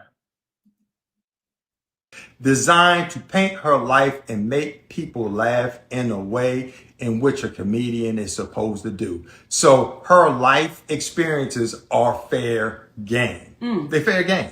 Fair game. So when she says what she says on stage, please don't say it's the way that she said it. Because she's on stage. We're dealing with, when we're not on stage, what is being said. And again, to revisit Brother Stephen A., I'd like to point something out to you. When you sit there and you say that a black woman looks bitter because she's telling her personal truth, when you sit there and you speak in reference to the individuals that she spoke about, you're not, because you wanted to distinguish yourself from Shannon Sharpe as being a journalist, but you said you don't know what's happening, you don't know what's going on, and you don't care to know. That right there is you sacrificing your journalistic integrity, because it is your job to know when you make assertions about certain individuals and not form an opinion. And you are supposed to ask the questions such as, when she said what she said regarding Kevin Hart and David Becky, as it relates to him reneging on what he promised, and you ask the question, well, is there a reason, Monique, that he would do that? Here's the question you should ask. Is what she said true? And if there was a reason why he would have done that, would there not have been a reason why he wouldn't have called her first to say, I've got to take that deal back? See, when we stay grounded in this thing called ethics, come on, when we stay grounded in this thing called right, it's going to carve through all of the nonsense that you were trying to communicate. And I can see, based upon watching you throughout the years, that you consider yourself an intellect. And please forgive me for speaking in this manner as it relates to Monique. As a black man, what happens is the black woman should sometimes not have to defend herself. Sometimes there's a level of defense that should be had on her behalf for we as black men, because Monique didn't step. Now, I'm going to tell y'all something. Y'all may not agree with me, but I agree with Sydney. A lot of y'all like, oh, Sydney is overstepping his boundaries. What the hell is a husband for, y'all? I think a lot of people that saying Sydney is overstepping his boundaries are not married. This man protects Monique. He's protecting her. I don't understand how a lot of people are like, oh, he's overstepping his boundaries. He's not letting her talk. She got a man sitting right there. They pillow talk. He understands her frustration. He understands her pain. He's just relaying it. What's wrong with that? We're not used to seeing it, and therefore it looks strange to us. She said, but who is he protecting her from? Her son? He could, yeah. Yeah, your spouse sometimes have to do that. Yes, yeah. My husband had to. Because our sons, our children, and other people knows how to play at our heartstrings. Yes. Your spouse can also protect you from your child, your adult child that's trying to manipulate you. We give in all too easy. And sometimes it takes that other person to come in and listen, and not just one way, but us women also protect our husbands sometimes from their families, their mamas, their siblings. Sometimes we don't know how to say no. Sometimes we don't know how to push back. We give until we ain't got no more to give. And I'm not just talking about money. I don't see Sydney as controlling at all. I see Sydney as a protector. And the reason why we say he's controlling and this, that, and the other, because we ain't used to seeing a black man protect a black woman. And that's just period. We ain't used to seeing it. We used to seeing that man sitting on the couch, twirling his thumbs and not saying nothing and letting her just do everything. He's like, no, put me in the line of fire and I'll take on the heat. Put me in the line of fire. You know? To you when you were calling Kyrie Irving out for being a man and making a decision as a man to not get a shot and ridiculing him because his father raised a man. You should not have called out Kwame Brown in the way that you did, calling him a bust, because you have forgotten that that black man has a family, and any man that has had the length of time that he had to live the dream in the NBA is not a bust in my book. He's a hero. He's a hero. So when you call Jason Whitlock a fat bastard, but you're telling Monique, who referred to them as her brother and her sister, and she loves them, but you can call Jason Whitlock a fat bastard. My question to you, why are you allowed to speak your truth, but this black woman is not? Help me. Help me. I need the help. It is low-hanging fruit to attack a black man. That was Cat Williams and Monique that did the interview. Why is it that you singled Monique out? Why is it? She was polite. You're not asking, was she inaccurate when she spoke about Tiffany Haddish? Though there's nothing but love. There's nothing but love. The irony is that our sister Tiffany Haddish went to GQ magazine to say, I'm glad I don't have that husband of hers, for standing for Monique and standing with Monique when we were talking about pay inequality, only for her to turn around and speak about the pay inequality. See, we will succumb to what it is that we support when what we support is wrong. You know, if I may say this to you, Stephen A. Smith, what you said when you said I'm bitter and my light don't shine no more, what you said to black women without saying it was, be quiet. Be seen and not heard. And if you have a black woman in your life, and I believe I saw you in a picture with your beautiful queen, are you encouraging her through your message by what you said to Monique, that you were in support of her, voicing her concerns when being mistreated? Or are you encouraging her and other black women? I don't know if you have children, but if you have a daughter, because I've heard you speak with a great deal of reverence for your mother and for your sister. You should talk to them and ask them, have they been encouraged in this life to speak their truth or discouraged about speaking their truth? And I'm going to see it on stage. Yeah, again, gotta see you on stage, but this is the off the stage conversation to let y'all know that the people that we discuss, again, we want to reiterate, Oprah, Tyler. I just feel that him tying this in with the son just took it away. It took away from anything that they was saying about the son. Them tying this in was not good at all. But let's hear the rest. And I'll stand there for a moment. As we come before you feeling free to discuss anything that is said about us, whereby it's made to appear like we've done something wrong, if we are giving people the impression that we are perfect, I want to make it clear right now, we are not. So as imperfect people, we have no inhibitions about giving an apology when you owe it to somebody. Have no indignations, no problems, no apprehensions. But we must ask ourselves, how can individuals like Tyler Perry, who said that Monique was difficult, and indict her as difficult in the business, okay, lose parts? How can she come to court to stand trial to defend her position under the light of the court of public opinion, but the very one who accused her, he stays hidden?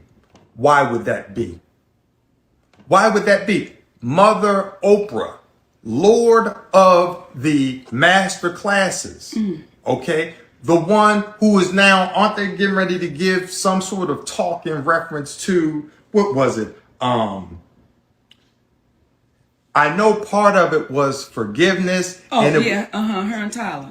It was like a D word. It was, I forgot, and forgiveness. What you may want to give a seminar about is how not to just forgive, but how to ask for forgiveness. See, we're not dealing with the Pythagorean theory. This is not A plus B squared, A squared plus B squared equals C squared. This is nothing challenging. This is very simplistic. If you were comfortable, Oprah Winfrey, going on the CBS morning show, saying that if we make Harvey Weinstein the center point of sexual assault, we're missing the boat. And you like to look in the silver cloud as it relates to that.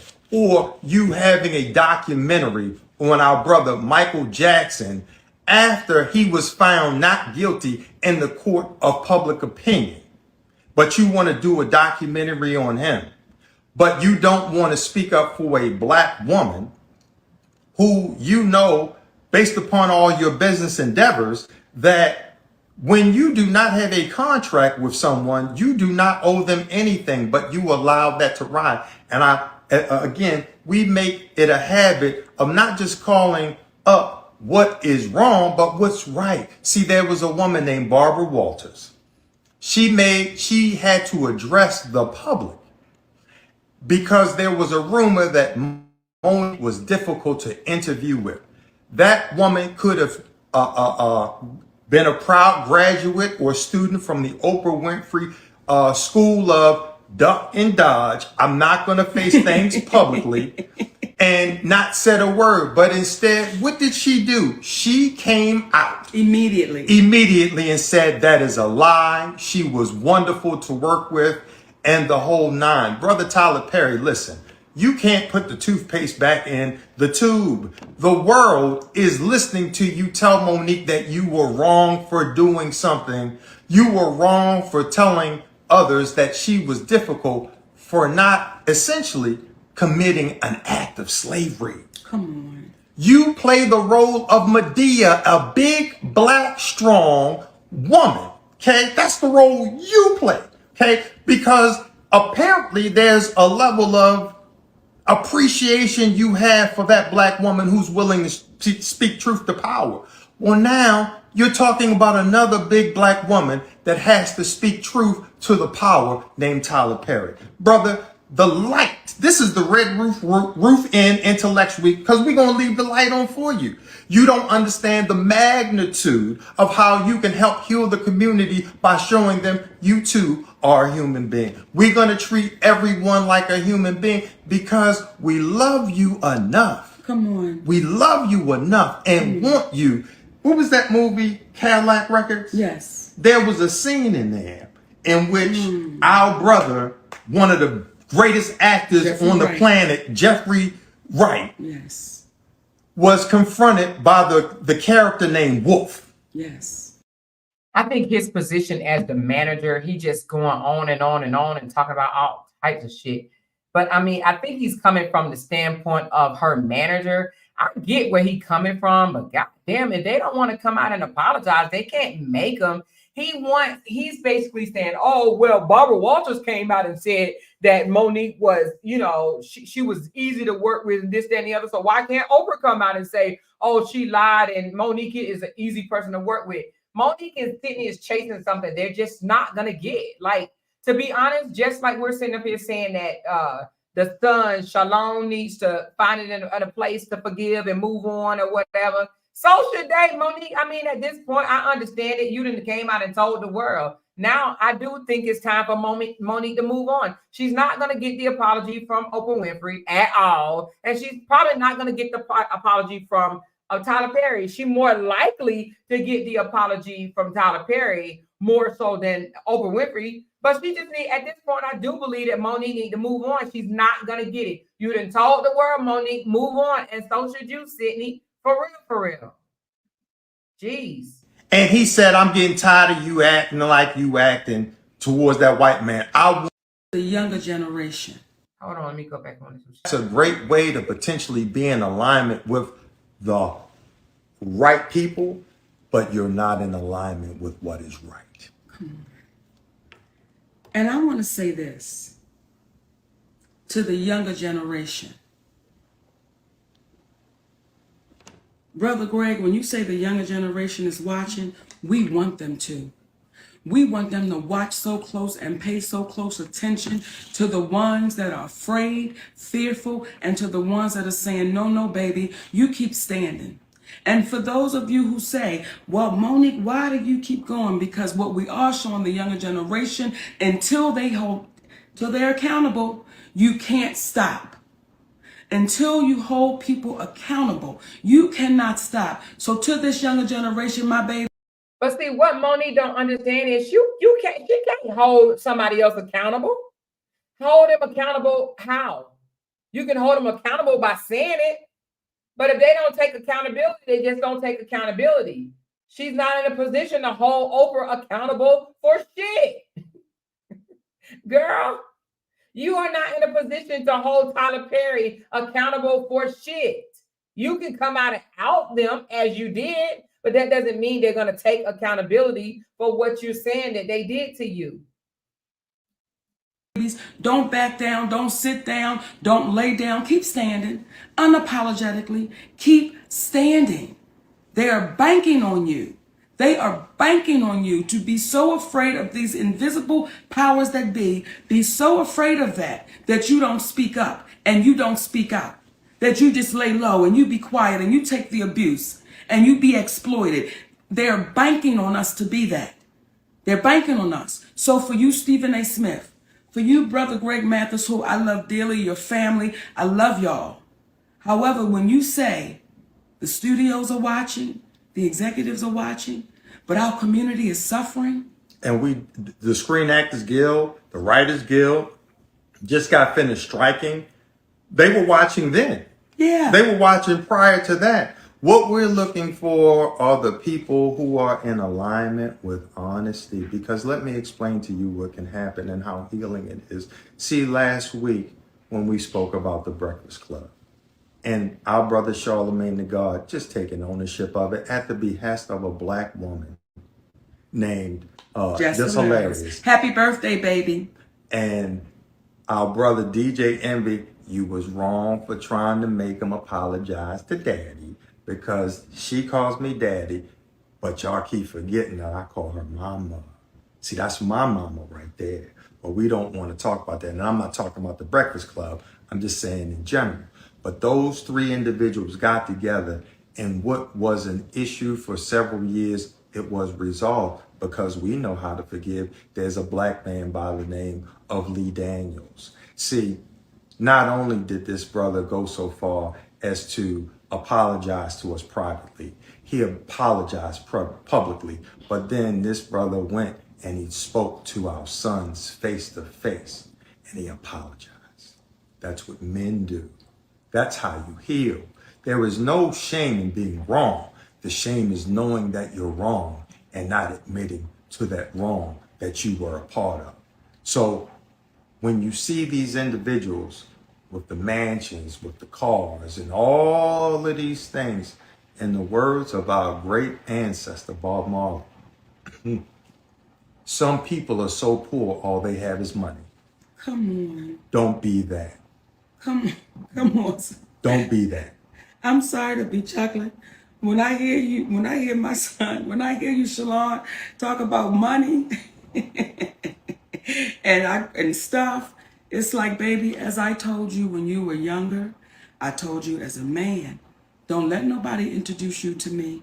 You know who your mama is. And when folks speak in reference to calling your seed, sometimes, especially when your seed decided to call things off with you because you didn't move for a 34-year-old, 32-year-old man in the time that he wanted to do, because you as a mother, you as an entertainer, you as an actress, you as a grandmother, you as a wife, allotted the time to see him, but he pushed you away. But then when it's time for him and it doesn't work for you, now it's a problem. Listen, it comes a point in time where when you become a man, when you become a woman, it is your obligation to do for you. To do for you. At 31, brother, 32, I'm sitting there on a conversation at the behest of your mother. Why?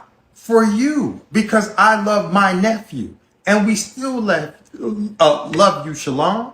That's why your That sounds so damn weird to me, but nevertheless. mother and your father interact with one another to let them be aware of what's happening with you. So if you think you're not loved, that's because you're not paying attention.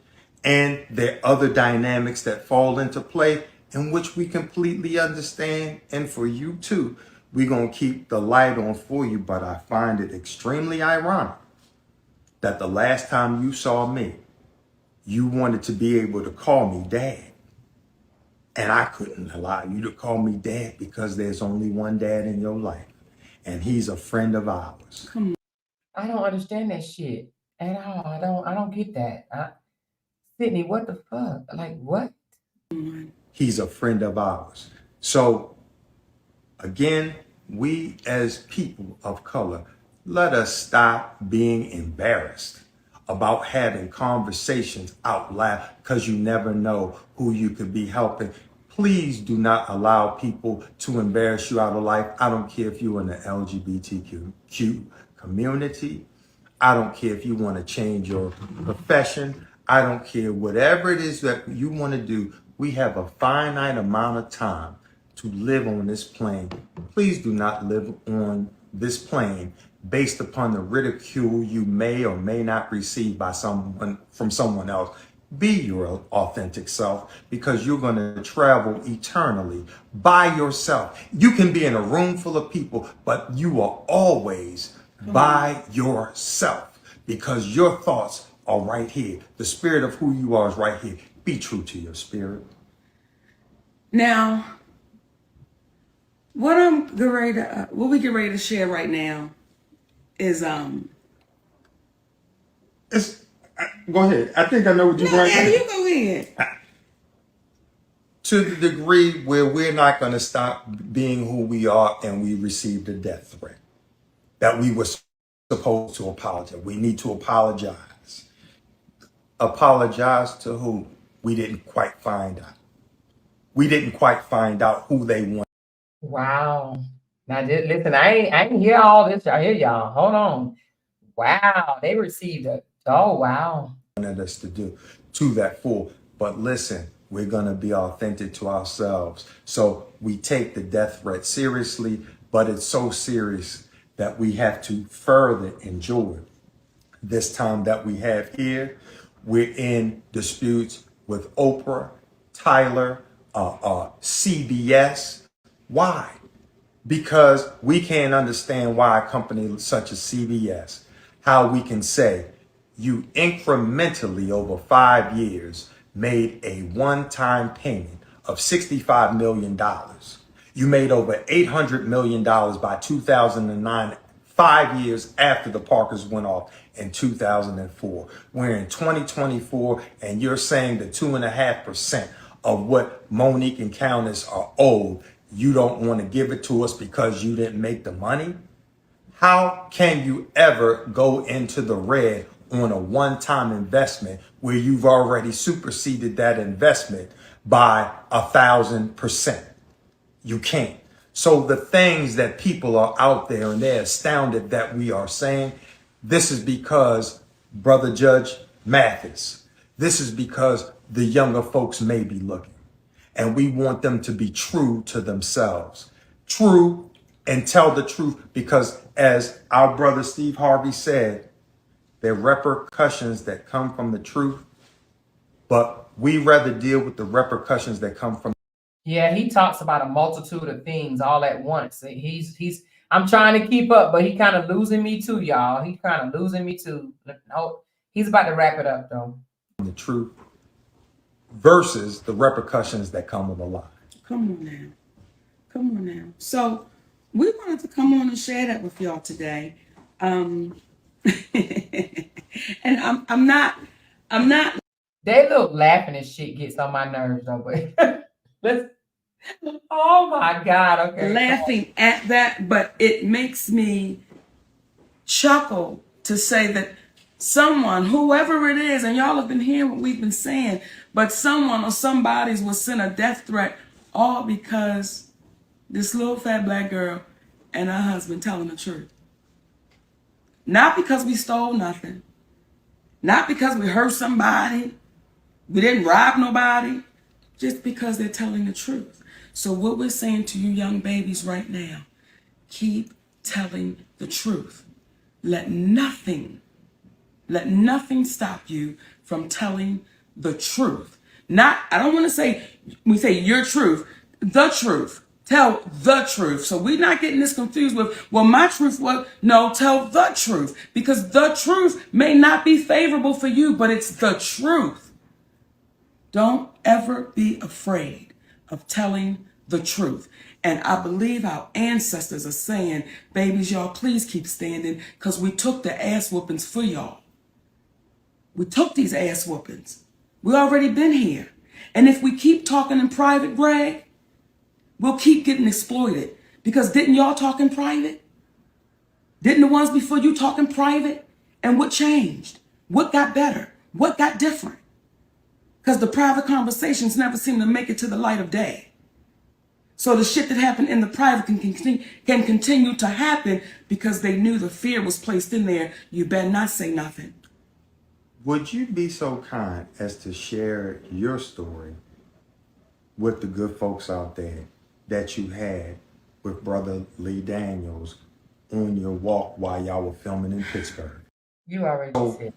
The conversations we are having right now, Okay. because All right, I'm gonna turn it off. So here's the thing, y'all. So basically, in a nutshell, what they're saying, he tied it into two, which I don't like. The son thing is quite different from all the other stuff. So I think this should have been two separate conversations. But what he's saying about the son thing, if y'all was listening, what he said is, just 3 years ago, you was okay with us, okay? You've been grown. You're 34 years old. At 31, you was okay with us enough, right? You didn't went past childhood all the way to 31 years old, and you was okay enough to allow us to co-sign for a car, to put down half a deposit, to buy you all the nice things that you wanted for your daughter. We was okay enough for that. But now all of a sudden, when mama says no to something, then all of a sudden now you're not okay again. You understand what I'm saying? What a lot of people don't understand is when these adult children have issues with their adult parents, 9 times out of 10, is because the adult parent is not doing something that the adult children want. If he was good enough 3 years ago, they were communicating. 3 years ago, everything was copacetic. Now, all of a sudden, you want to holler childhood trauma? Where was childhood trauma 3 years ago? Sometimes we got to peel back the onion and see what the real problem is. The real problem is she's not doing something, or they are not doing something that he wants them to do. Okay, that's for the sake of, that's for the son. Now with the Stephen A. Smith and the Judge Mathis and the Steve Harveys and all these people saying, "Oh my God, I can't believe you guys are coming out." Basically, I do not agree with them whatsoever, and the reason being is because, just like Sydney was saying, they want them to be quiet and just accept whatever. And, oh, we're Black people. We should be putting our business out in the street. Now that people are going to start looking at us like we're bad. Well, they've been doing this long enough, and that is shortchanging Black people, okay? Black people shortchange Black people. White people shortchange Black people. Black people are being shortchanged, and they tired of it. Now, where I call bullshit on Monique and Sydney once again is, you can't say something out of one side of your mouth and then say something totally different out the other side of your mouth. And let me explain. So Monique is complaining about Tyler Perry, Oprah Winfrey, and others shortchanging Black people, underpaying Black people and expecting them to be quiet about it. Okay, that's what she's basically saying. The way she said it was in an appropriate way. But what I don't like is now she's going out on stage, right? During her little comic view, comic show, whatever. And she's saying stuff like, "Oh, you want an apology? You want an apology? Well, let me apologize for telling you to suck my dick." Like, Monique, you took away 1,000 points when you did that. You took away 1,000 points when you said that. That ain't it, Monique.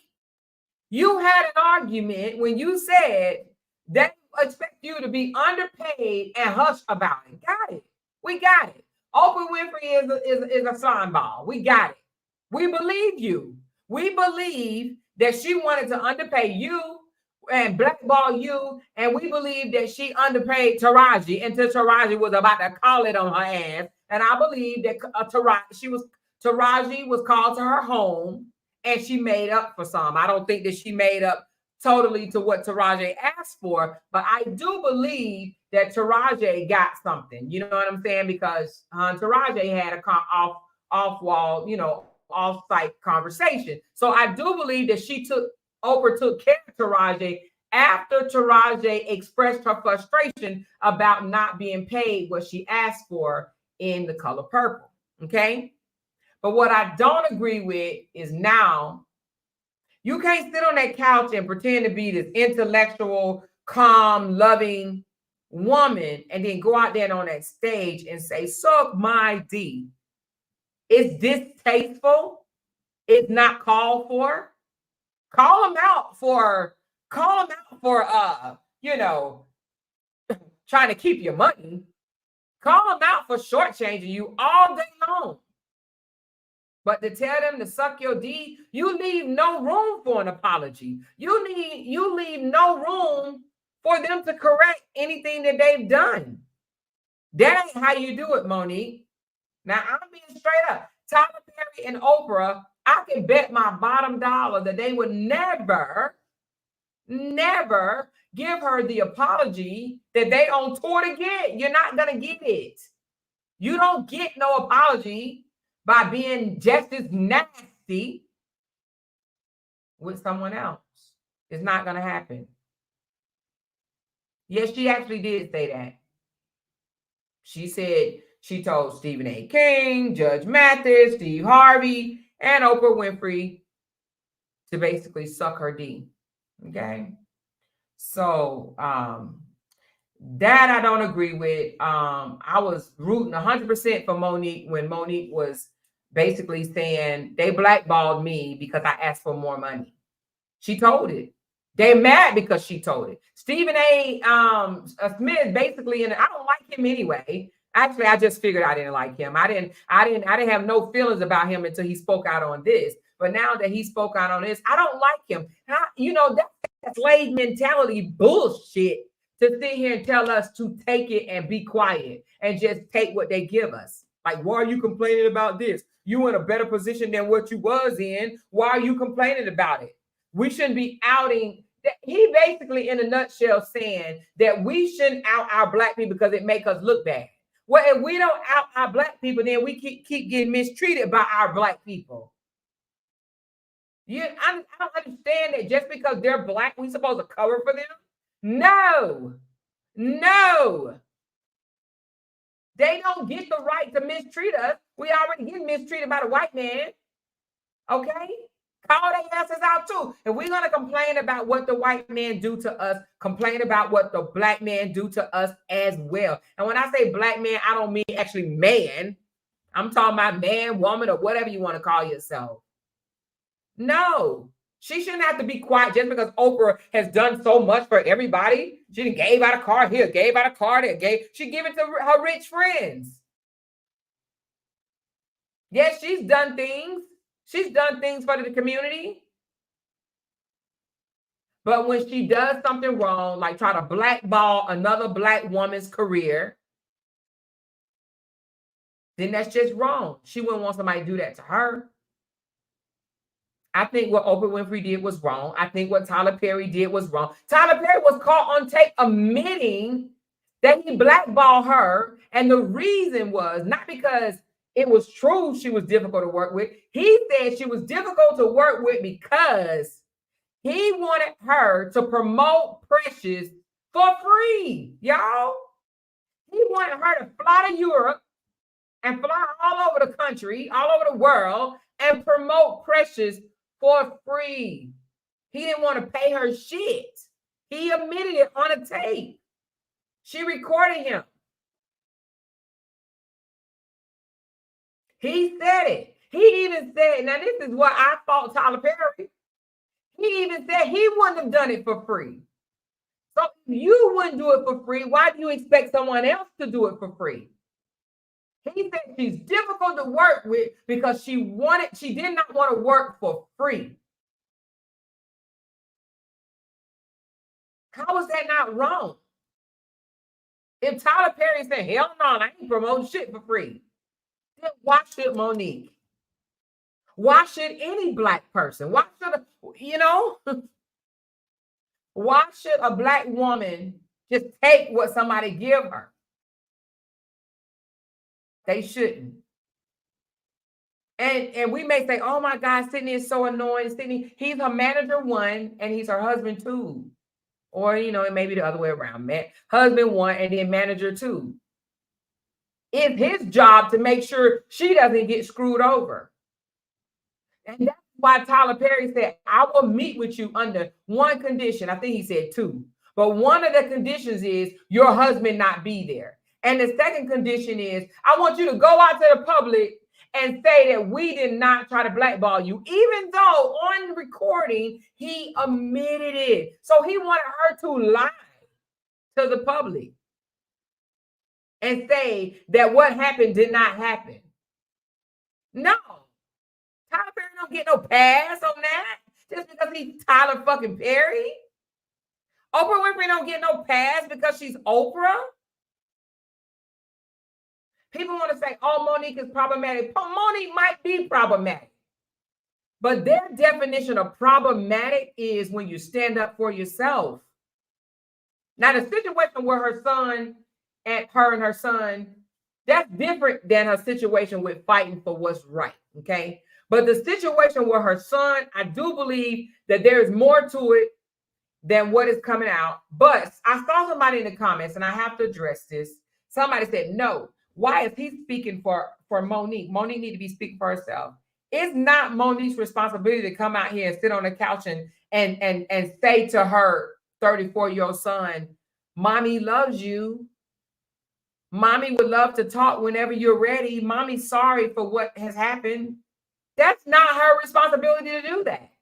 She didn't do that on the Shay Shay show. The only thing that she said on the Shay Shay show that made him want to come out is, yes, we still have a strange relationship, right? A strained relationship. And I'm praying to the universe that it fix itself. Now, the son may not think so, but you can't tell me 3 years ago they were good and now they're not. You were good enough to take money from me.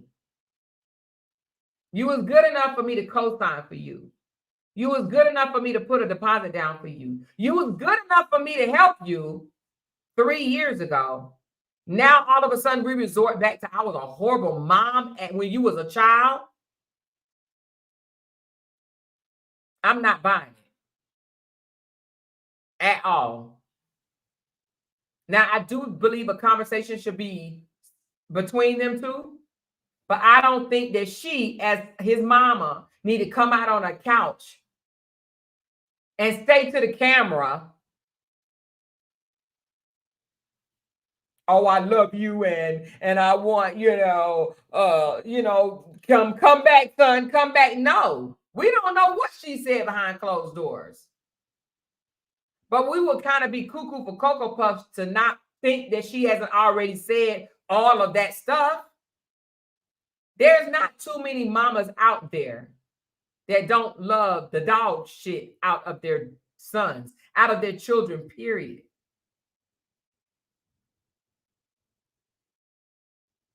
I believe that he asked her for something because Sydney alluded to it. I believe that he asked her for something and she said no. And let me tell you something. Your kids will flip the script on your ass when you say no. Not just your kids, honey, friends, other family members. No is a sentence in itself. And a lot of people do not take too kindly to the word no. I believe that he resorted back to his feelings, because that's what it is, his feelings, when she said no. But like she said, she praying for the universe. We can't take that from her. I pray that they both get it together, but I pray that it's going to take some forgiveness on his part, especially the fact that he said that she has apologized. Now, if he came out and said she ain't never apologized, she just act like her shit don't stink, this, that, and the other, then yeah, I would be like, damn, Monique, that's fucked up. And the apology is not because she believed that she did something wrong. The apology would be because he perceived that you did something wrong. Okay, there's nothing wrong with apologizing. Because his perception is his reality. If he perceived it to be wrong, then what's wrong with apologizing? Nothing. But he said she did it. He didn't accept it. And that's supposed to be her fault? Hell no. Shalon needs to grow up. Even those people say, oh, Shalon, he didn't ask for nothing. Oh, well, he did. He just didn't come out and ask for nothing. But him coming out is asking for something. And he's like, oh, no, I came out because she spoke on me. Son, the only thing she said is she praying that y'all relationship get back together. She did not speak on you in no ill way. She did not speak on him in no ill way. She didn't throw him under the bus or any of that shit. She said their relationship is still strained and she's praying to the universe that it gets better, period. She said kids think they are entitled, but they're not. They need to stay in their place. Sometimes you have to love them from a distance. Not just kids, but honey, other family members too, child. You better say it. She said, I think biological dad needs to be included in any more conversations that they try to have. He needs to take some responsibility in that son's trauma. I don't agree with that. That damn nigga is 34 years old. Y'all acting like this boy is 3. What you think? Mom and daddy need to get together and have son right there? No, he's grown. I don't think y'all understand. Right now, he's responsible for his own mental, his own emotions. He's responsible. It don't need mommy and daddy to get together and talk about a 34-year-old's feelings. It's his damn feelings. It's a choice. It's a choice. You know?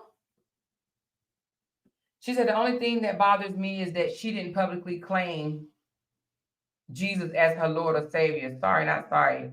Praying to the universe seems off. Well, that's her preference.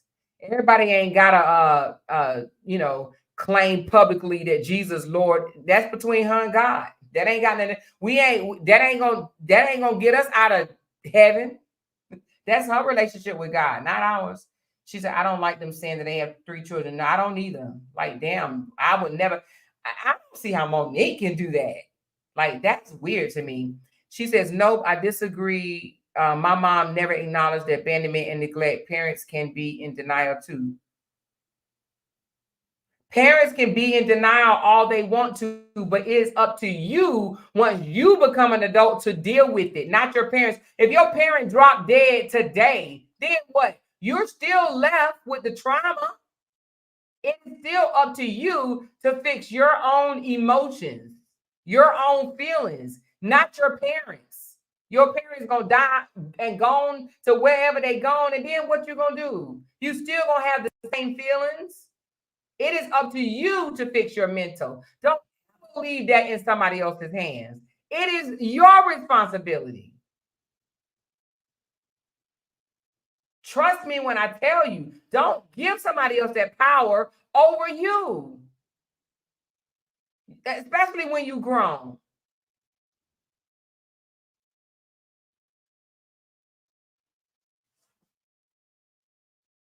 She said, that's why they have so many mentally unstable men. Mothers do not acknowledge their son's feelings. Oh, Lord, I can't believe you said that. I can't believe you said that. Oh, my God. She said the son need to go sit on somebody's couch and do for himself, though.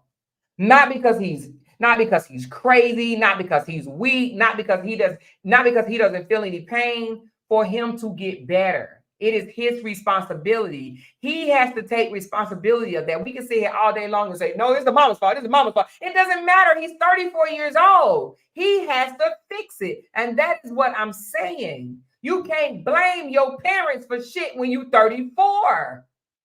You can't. When you become an adult, you take responsibility of yourself. And that's what's wrong with a lot of adults, period. They want someone else to be the blame. No, it doesn't matter who's to blame. Go and get help, period. Oh, no, it's because these men are fucked up out here because of their mama. They fucked up out here because of their mama. No, they fucked up because they won't go get help. They won't go get help. They won't go and sit on somebody's couch and say, I'm fucked up. That's why they fucked up. Because they won't go and get help. You can't blame your mom. You can't be, if he's 34 blaming his mama for some shit, he's going to be 54 and blaming his mama for some shit. Who wants to be around somebody like that? Not me. I don't want to be married to somebody still blaming their mama for some shit that happened when they was 13. 6, 8, 10. Come on, y'all. Who? That's what's wrong with grown men now is because of their mama. No. What's wrong with grown men now? Because they don't think shit is wrong with them. So they don't go and do the work.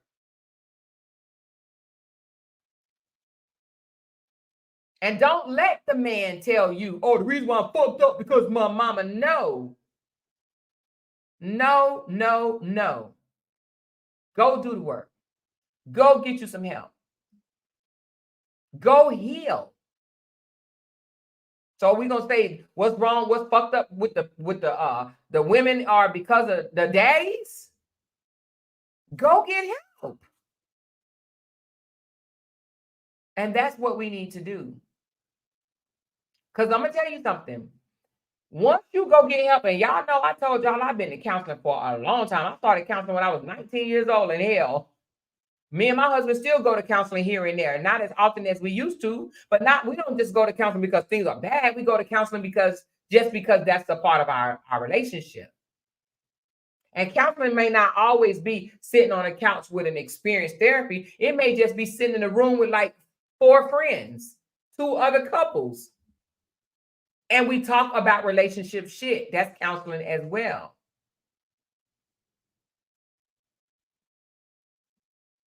having, heartfelt conversations about how you feel about things is healthy.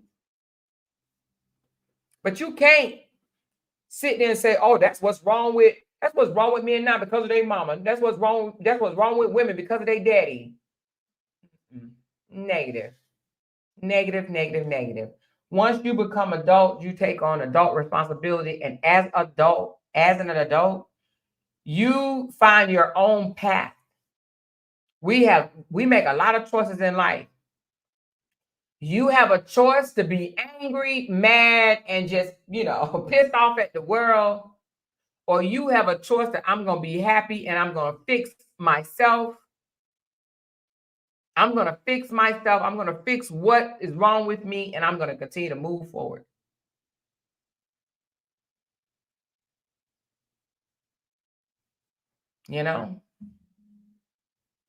She said, at some point, when will you stop blaming your parents? I had to tell my husband that we have to stop this shit for real. Exactly, Mary. So the people that try to say that's what's wrong with these black men is because of their mama, hell to the no. Hell to the no. Hell to the no. What's wrong with these men is because they don't want to go get help. They think they okay.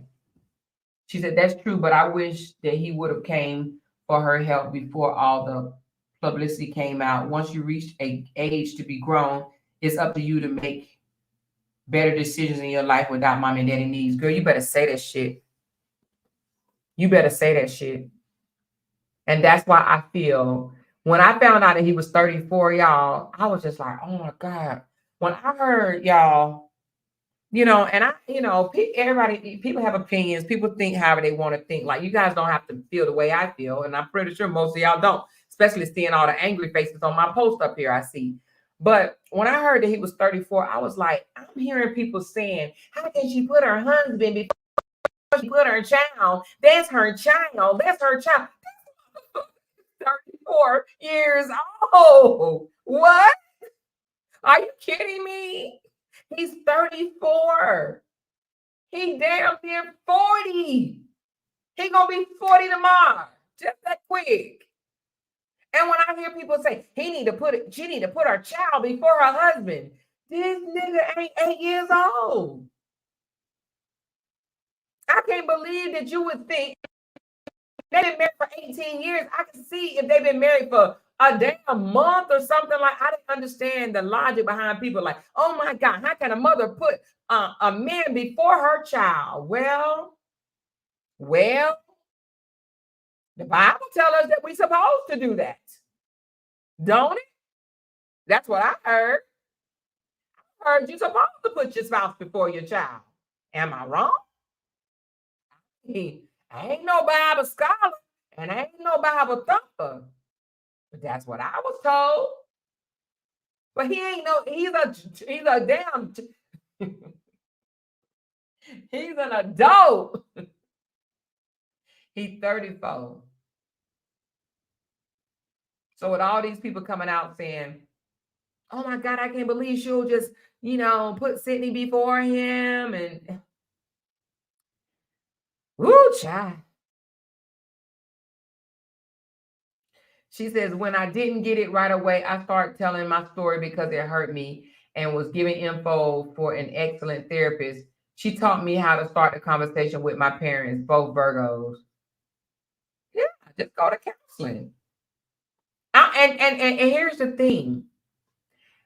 Most parents, not all, okay, not all, but most parents would be okay with listening to what a child has to say. Most of them will, not all, because some parents going to be like, I ain't trying to hear that shit. But most parents that want to fix their relationship with their child, they are willing to listen. They don't have to agree, but they're willing to listen. But if you stop and listen, 9 times out of 10, what it is that child didn't get something that they thought that they should have gotten. Whether it's more time with you. Like I told y'all, my son's 32 years old. When my son was 20, let me think. He was 20. I want to say he had to be at least 25, anywhere between 25 and 28. He threw in my face that I promised to take him to Disney World. When I was an E4 in the Navy, I told him I was going to take him to Disney. And he threw that in my face. You said you was going to take me to Disney. It knocked me off my feet. I could not believe that he said that to me, but he did. You promised to take me to Disney. I looked up. I was like, what?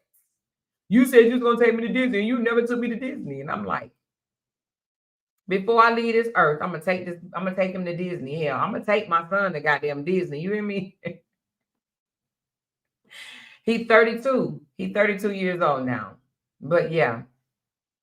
But anyway, y'all, I just wanted to break this down. I know my thought process is quite different than y'all's, but I've had the experience of having a son that I had to say, I'm done with you, just to come back and not be done with him. I love my son. I love our relationships, but we did go through some trying times. We did. Now I give it to God. I give it to God. Now I'm going to give it to two people. I give it to God and my husband for helping repair our relationship. I do.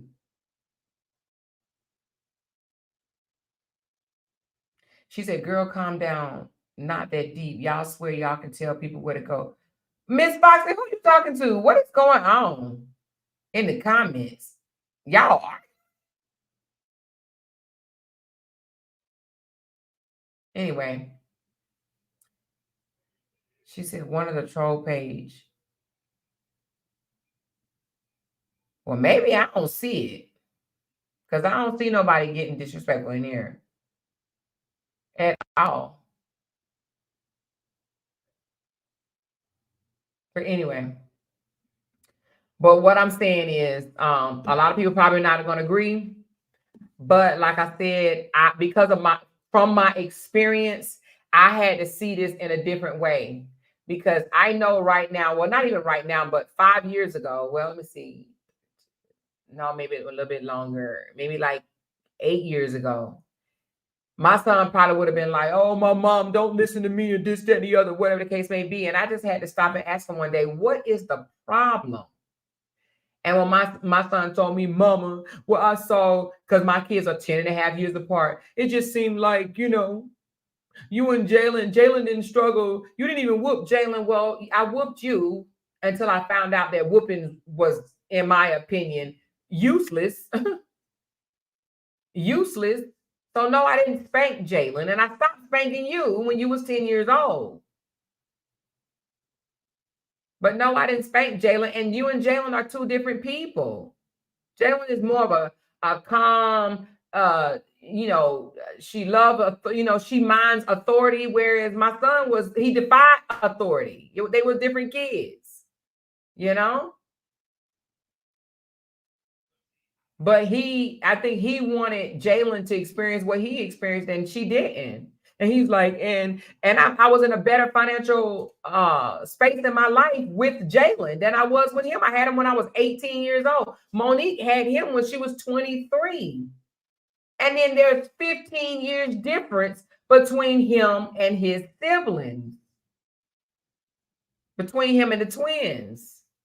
15 years. Of course, you're going to get treated different. Because when you know better, you do better. But sometimes it takes these kids to have kids of their own. Okay? I'm gonna end this live because I keep seeing y'all put comments in the down here that don't have absolutely nothing to do with this live. So I'm gonna end this live. I am gonna be doing the raffle later. So if you're interested in coming back for the raffle, just look for me to say, hey, I'm live with the raffle, and then we can have the raffle. But y'all go ahead and do y'all thing. I'm not interested in that stuff right there no more. So y'all go ahead. But I will talk to y'all later. But did anybody want to let me allow those that are interested in hearing about this conversation? I'm going to drop the link. If you would like to come up just for 5 minutes and speak on anything that's going on with you, with Monique and her son, you're welcome to come up for 5 minutes and just, talk about it. But other than that, if not, I'm just going to go ahead and end the live. But y'all, tomorrow I will be back on my regular page. Thank God.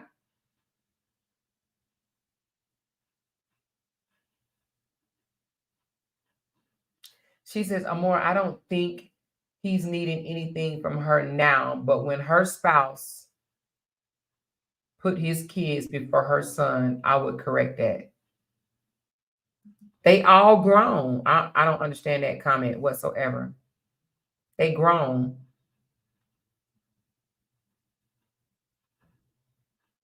She said, is the $25 one open? Yes, it is. Lorraine, it's open. If y'all want, if I can come right back, I can end this live and come right back and do the wrap up y'all want. Do y'all want that?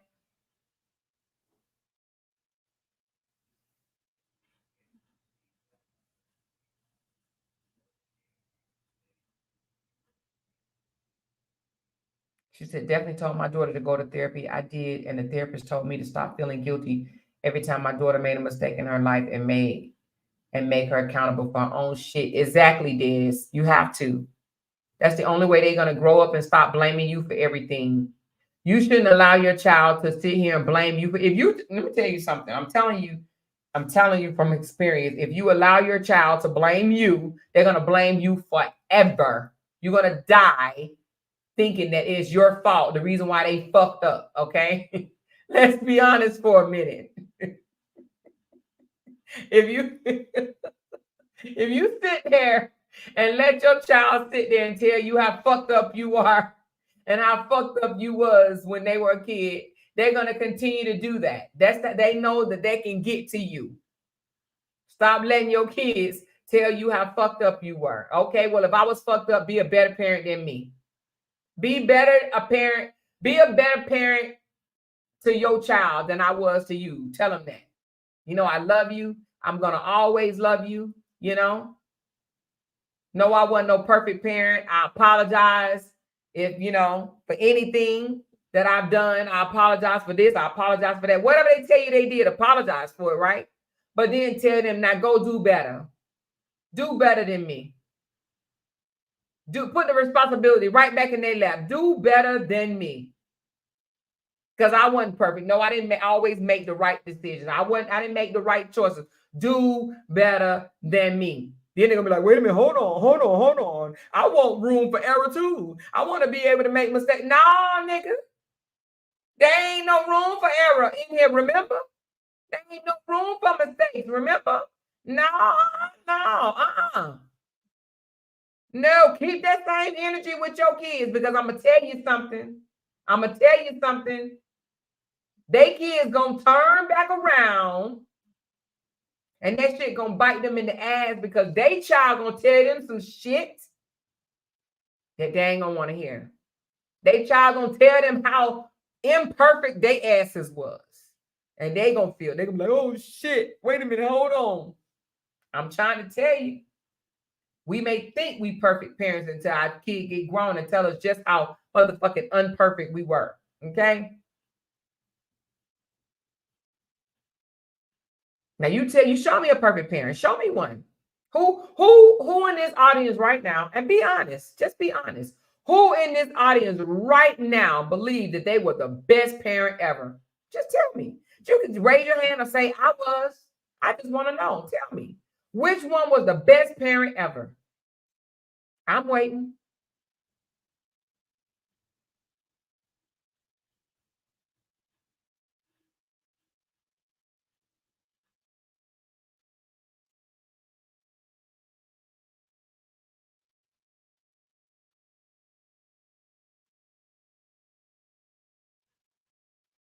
I don't see nobody that said that they were the best parent ever. I just need to see one. Who was the best parent ever?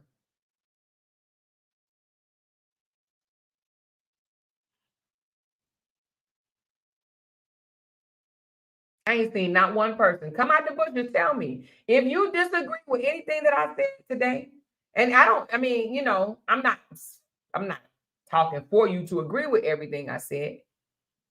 But if you feel that you was the best parent ever and that your child don't have no room to come to you and tell you your errors, you did this wrong, or you did that wrong, or whatever the case may be, just say it in the comments and tell me. Just one person. Because I just want to know, do I know one? I want to know, do I know of someone that was the best parent ever?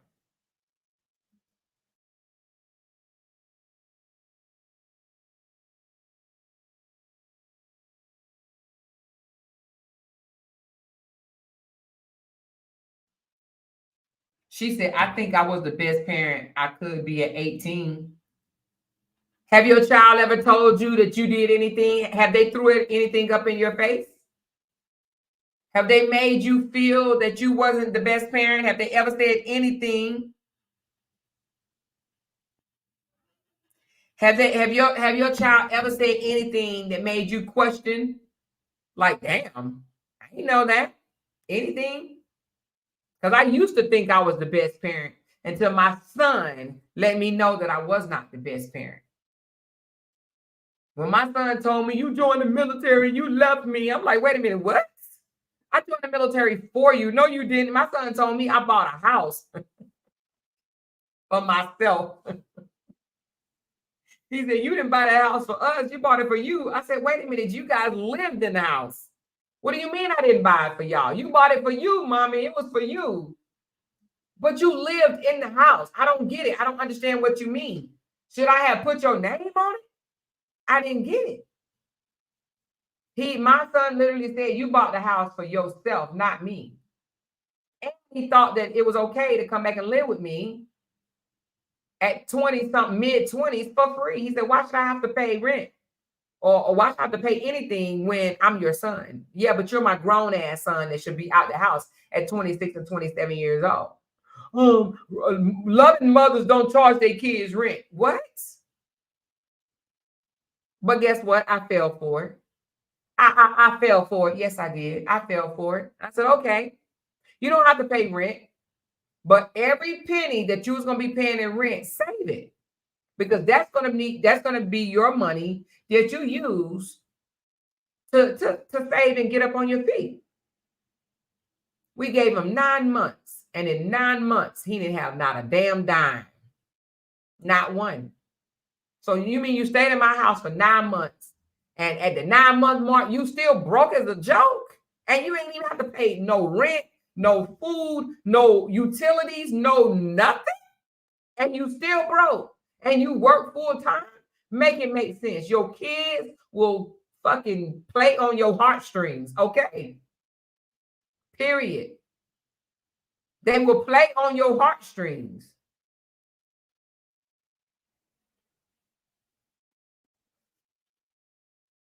You know?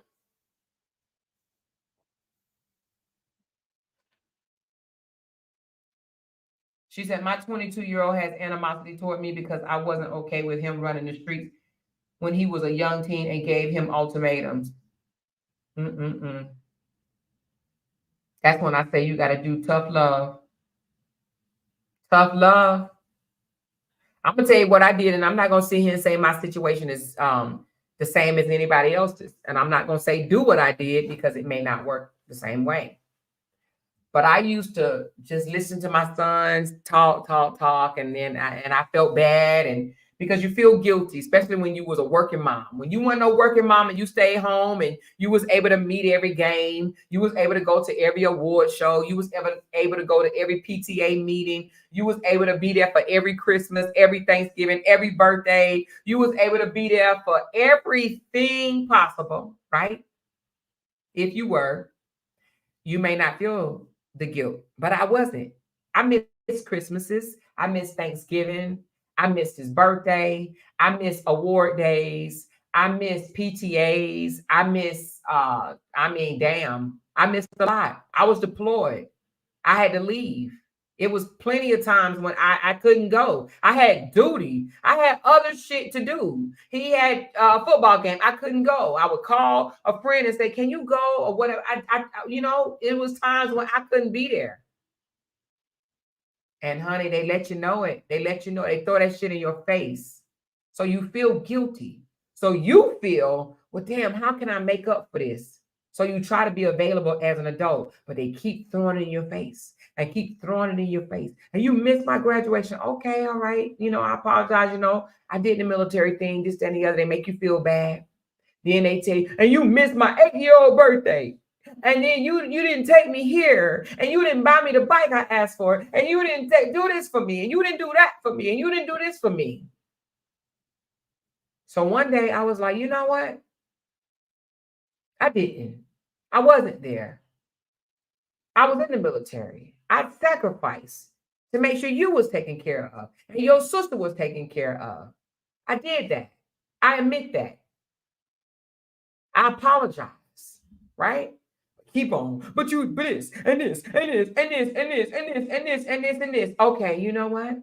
And I'm not, this ain't no one conversation. This is after years and years and years of getting beat up for the same old shit. The same old shit. And that's when I decided to say, you know what? You got an issue with this. I've apologized. I can't change a goddamn thing that happened when you was 8, 9, 15. I can't change none of it. Okay? I can't change it. What do you want from me? I can't change it. Well, you available for other people and you try to be available, I say it's your issue, not mine. It is your issue. This is not my issue, it's yours. Because you have the problem with it. But as long as I was paying bills, giving them vehicles, I gave my son 3 vehicles. As long as I was giving vehicles, paying bills, this, that, and the other, I was the best thing since sliced bread. Hey, mommy, best mommy in the world. Mwah. But the moment I say, no, I ain't doing that shit no more, and then I'm all type of horribles. I was all type of horribles, right? So I washed my damn hand. I said, I'm done. I said, I'm done caring more about your safety than you do. I'm tired of staying up at night and wondering, are you going to come home or not? And if you don't come home, are you in the hospital? Are you in jail? Are you hurt? Are you safe? I'm paying for the phone that you have in your hand that you don't answer because you don't want to talk to me. Make it make sense. And you grown. But you still on my insurance. You still on my phone plan. You don't pay rent. You talk shit. You get smart. No, I washed my damn hands. I washed my hands. And when I washed my hands, he saw. My son, it was a time when I wouldn't go a whole month without talking to my son. Going a whole month would kill me. But I did it. I did not pick up that phone, y'all. My son would call me and I did not answer. Because I knew it was the same old bullshit. I did not answer. I put space between us and it was needed. I put space between us. No answering the call. I didn't call him. I didn't answer his call. I didn't answer no emails. I didn't do shit. Not a damn thing. And he realized, damn, I'm losing my mom. For real, for real. Because see, what you ain't going to do, you're not going to continue to disrespect me because you can't get what it is that you want. And that's what they want. They want to be able to disrespect you by throwing that bullshit in your face. Continually throwing it in your face. Having a conversation about it, we could do that. But every fucking time, every year, every time I say no, now I'm a badass mama, but I was a badass mama yesterday or 2 weeks ago or 3 years ago. You don't get that right. Hell to the no. Hell to the no. Now, if you're the type of parent that you think it's okay for your child to sit there and constantly beat you up when the shit that you did, like I ain't never done drugs, my son ain't never seen me smoke, drink. The only thing that he has seen me do is cuss. That's pretty much it. Cuss. But I sacrificed for the country and for my family. I was over in Iraq. My son crying, "Mama, come home, come home. I want you home. I want you home." I'm over there trying to figure out how the hell I can get out of the goddamn duty. I'm over there saying, "Goddamn," I'm telling my commander, I gotta go home. My son needs me. My son need me. My son, he still let me go home a month earlier, but hell, I was gone for 11 months. And child, my son let me have it. You hear me? When I came back, oh my God, he let me have it. For the shit years, I heard, "You left me, you left me, you left me." I left you with your damn daddy. But the daddy can be gone and go to the military and go defend the country and go do whatever the case. And they don't never hear that bullshit. It's the mamas, though. It's the mamas. We're not supposed to work.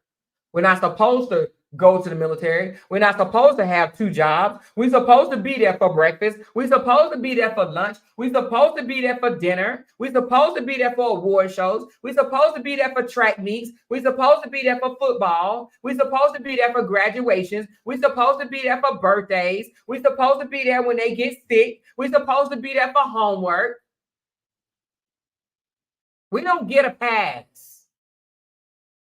We don't get a pass.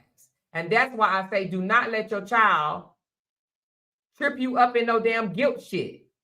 Now, if you was out doing drugs, if you was out selling your ass, if you was out going out there and getting drunk and partying, and didn't take care of your responsibility, then you have a reason to feel guilty. When you was out there doing the right shit to make sure your kids taken care of, stop feeling guilty. Do not feel guilty. Don't let them back you into a guilt wall. You better come out swinging, even if you are right now. If you're living that life right now where they're trying to make you feel guilty, come out swinging. She said, "How's your relationship now?" Girl, our relationship is good now. Just talked to him this morning for about 30 minutes, honey. We talk all the time. We FaceTime and everything. Our relationship is good. And the reason why it's good, because I was willing to let that shit go. And that's on God. I was willing to let it go. I was willing to say, fuck it. The whole thing, because what you ain't going to do is play me. You did, but it stopped. You know, I gave it a time. And I put my foot down. I said, hell to the no. I know what type of parent I was. I know why I did what I did. But my son even said that he would come on here and talk. And y'all can ask him anything y'all want. But I believe that relationship got good because my son realized that he couldn't guilt trip me no more. That's why I think it became good. And he got kids of his own. And he's like, "Oh, hell, Mom." His kids are, the baby is not even 1 yet. And then he got an 8-year-old and a 9-year-old. And they all girls. He got 3 girls. And he sees shit ain't as easy as he think it is. When he missed his daughter cheerleader practice, and he an old man. But if he missed his daughter cheerleader practice, she gives it to his ass. And he's like, "God dang. Mama, I can't be in 5 places at one time." "Oh, you can't, huh? But you a parent. You better figure that shit out." You know what I mean? They want you in 5 places at the same damn time. She said it paid off. Tough love. You better know it. And it did. I know that sounds horrible, but I had to be willing to let it go. Because what I wasn't going to do is keep letting him guilt trip me. But we sat down and we talked to a pastor, and the pastor even told him, "You're trying to manipulate your mama. That's what it is. You are a spoiled brat." He said, "You ain't no grown man. You are a spoiled brat." A pastor told him that in our home. "You a spoiled brat." He said, No, I'm not." He said, "Yes, you are. You still want your mama titty, and that's why you acting the way you acting." Yeah. He was a spoiled brat. He wasn't ready to be a man. And that's what I'm assuming, that this guy is not ready to be a man. If you still need your parents to co-sign for you at 31, I don't think that's no man shit. But I could be wrong, but y'all gonna have to excuse me on that one. I joined the military at 22. I don't know no 31-year-olds that were still asking their parent to co-sign for them. You understand what I'm saying? I was around a bunch of independent motherfuckers. At 31, we didn't need our parent to co-sign for us. Now, again, it may be different out here in the civilian world, but if you're 31, I just feel like if you grown and you still need your parent to co-sign for you, then you ain't grown. You know?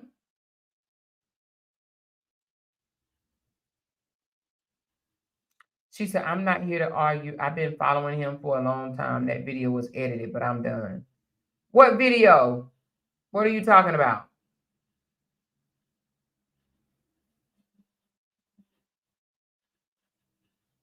What is Lynn Ross? What video was edited?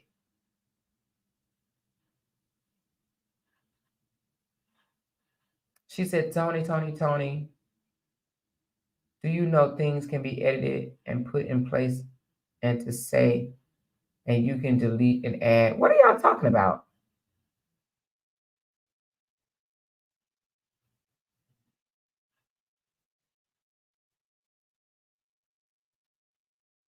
She said, oh, so y'all stand on pedo. What? Anyway, I think y'all talking about some old other shit. She said, I'm done. To y'all are a bunch of crazy ass women. How can y'all support a man that did that to a 12-year-old baby and then make a song about it? Shaking my head, I can't support him or y'all. This channel have lost me. All right, well, bye, boo. There you go.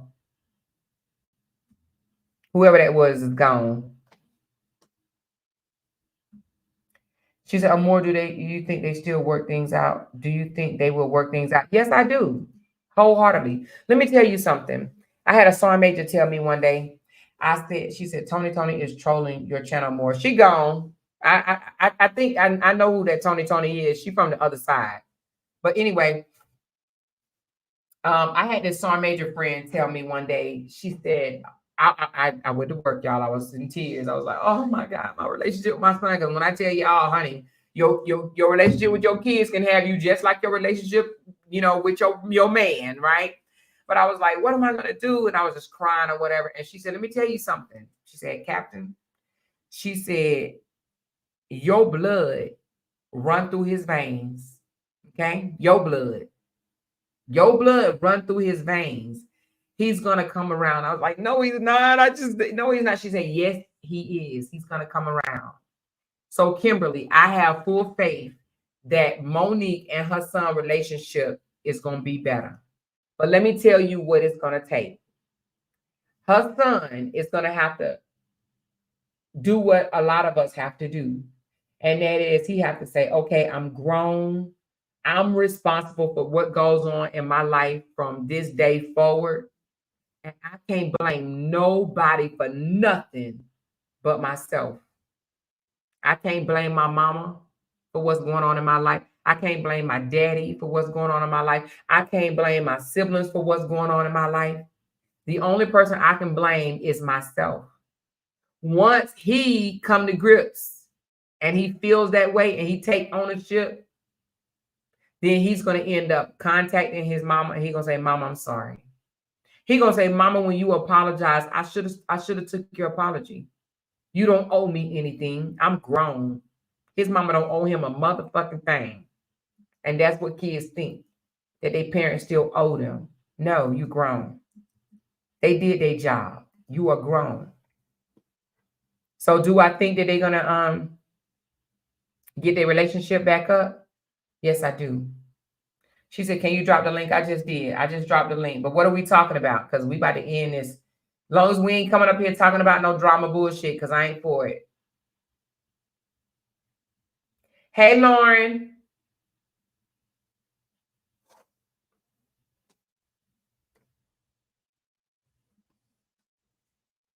She said, I hope everyone is feeling okay tonight. Seems like a tough crowd tonight. Prayers for everybody. Hey, it's okay. We ain't got to always agree. She said she's talking about Maine. Oh, she's out of here, child. She gone. She's gone. She said, Amoira has been speaking truth tonight and a lot of it. I enjoy hearing her panel and I would love to lessen the distractions. Yes, listen. I mean, sometimes you do have to go against the odds. I mean, I ain't gonna lie. I was on YouTube listening to everybody. I'm like, dang, everybody taking the same approach, saying her son, she putting her husband before her son, and she wrong, and she wrong, and she wrong. And I'm like, dang, they're not looking at this thing right. This ain't no child we talking about. This a 34-year-old grown ass man. Now, I'm not saying he didn't have a right to come out and say whatever he said. He has a right to express his feelings all he wants to. But I believe that the reason why he came out and expressed his feelings is because he wants their relationship to be mended. He does. He said out his mouth, oh, yeah, well, I don't see it happening. That's because he wants his mama to take the first step. He wants his mama to do the work, and he's not willing to. But he has to be willing to. And I asked my son one day, I was like, I'm going to tell y'all this, and I'm sure my son won't mind me sharing this, but I said, this is after we healed our relationship. I said, so let me ask you, son, what was your frustration? He said, my frustration was that I needed you more than I should have. I said, what do you mean when you say you needed me? He said, I needed you.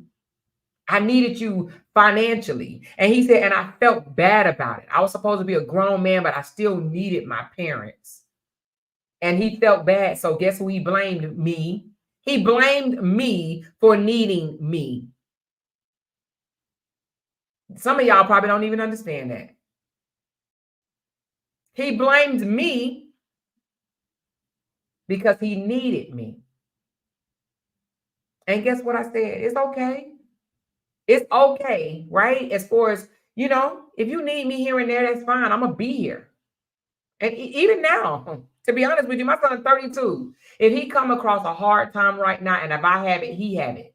But what I'm not going to do is enable him, meaning that if he, goofing off his money and I see him goofing it off and he come across hard times, and hard times is hard times. Like, okay, if you ain't asked me for nothing in 6 months and you need some help, yeah, I help you out. But if you asked me for help last month, I helped you, and then you asked me for help this month, and I helped you, and you asked me for help next month, nigga, no. Now you done made me a part of your budget. I'm a part of you. I'm a part of the damn bills. No. But every now and again, if you need a bone, I'll throw it to you. But it ain't going to be no every damn month. No, you are a grown man, but I'm not going to sit and say, I would never, ever, ever help my children. No. Everybody have hard times. But every month, nah, you ain't doing something right. You ain't going to need me every month, because then I need to file you on my taxes or something.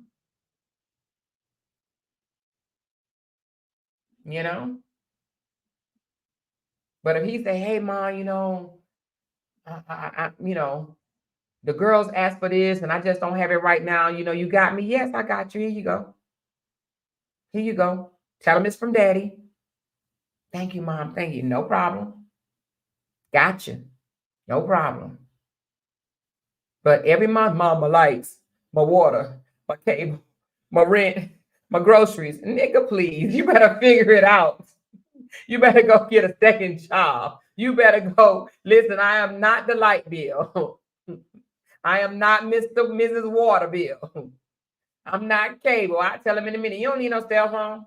You don't need no cable. You don't need this. That ain't no necessity. That ain't no necessity either. Especially, listen, when they be asking you for that and they drink, they smoke, nigga, boo, bye. I wish somebody would that got badass habits be asking me to help. Hell no, you better stop them expensive badass habits. While you playing, be smoking, asking for rent money. What are you smoking right now? Yeah, I am. Where you the cigarettes from? No. Such and such gave me the cigarette. Yeah, but you get 5-6 cigarettes a day. Okay, make that make sense. Cigarettes ain't even cheap no more, y'all. Cigarettes ain't even cheap. Cigarettes is an expensive habit to have. You got all these badass habits, but you got cable bill that's due. I wish you might. Monique said, you about to sit in the dark, okay? Shit. You better get some candles. She said, Amoira, have you ever taught him how to be financially stable? Who, my son? I mean, we talked budget. He all right now. But every now and again, like, like he'll be like, Mom, they asking me for this $300 gift. He just don't be wanting to buy the real expensive gift. He will eventually, but I do it. He know we suckers for our grandkids. But the good thing about him is he has 3 daughters. When we buy it, it's for all 3 of them. That's one good thing. They all 3 gonna play with it. So it won't go to waste. He'd be like, this playhouse costs $300, Mom. This is what they asking for Christmas. Can you get this one? Yeah, I get it. He always give me the big ticket item. Always give me the big ticket item. He be buying that little bullshit. And he give me the big ticket item. But he good. They saving money now. She said it's cheaper to drink than smoke. I believe you, Cynthia. High as hell. People lights me. They don't have their lights on. I'm talking about damn. But they smoking on the cigarettes. She said, I wanted to hear Monique, not him. She said, I feel you on that. I'm not supporting no bad habits and you smoking 3 packs. And let me tell you something. On top of that, I'd be remiss if I didn't say this because, I was speaking to someone about this. Oh my God. Women. She said, how was his relationship with Jay? Honey, he respect my husband to the utmost, honey. They good. They used to have a real salty relationship, child. When I tell you, when he told me, I wish y'all stayed closer so I could learn from him, honey, I almost fainted. I was like, oh my God. No, their relationship is real, real good. Much respect there. He said, hey, Jay, the best man you ever had, honey. I said, I know it, child. Both my kids love my husband. Both of them. And he called him daddy at 32 years old. Yes, he does at 32. But let me say this before I bring this Brooklyn girl up right quick. This is to my young women, honey. This is to my young women. Not even my young women. I can't even say young. Hell, I'm going to say all women. You cannot have a man. Now I ain't going to say you can't. But I'm just going to say it like this. If you have a man, right? Hold on 1 second, Miss Brooklyn girl. Hold on 1 second. If you have a man and your man can't help you pay your rent to where you have to ask somebody else for help, then you need to get rid of him.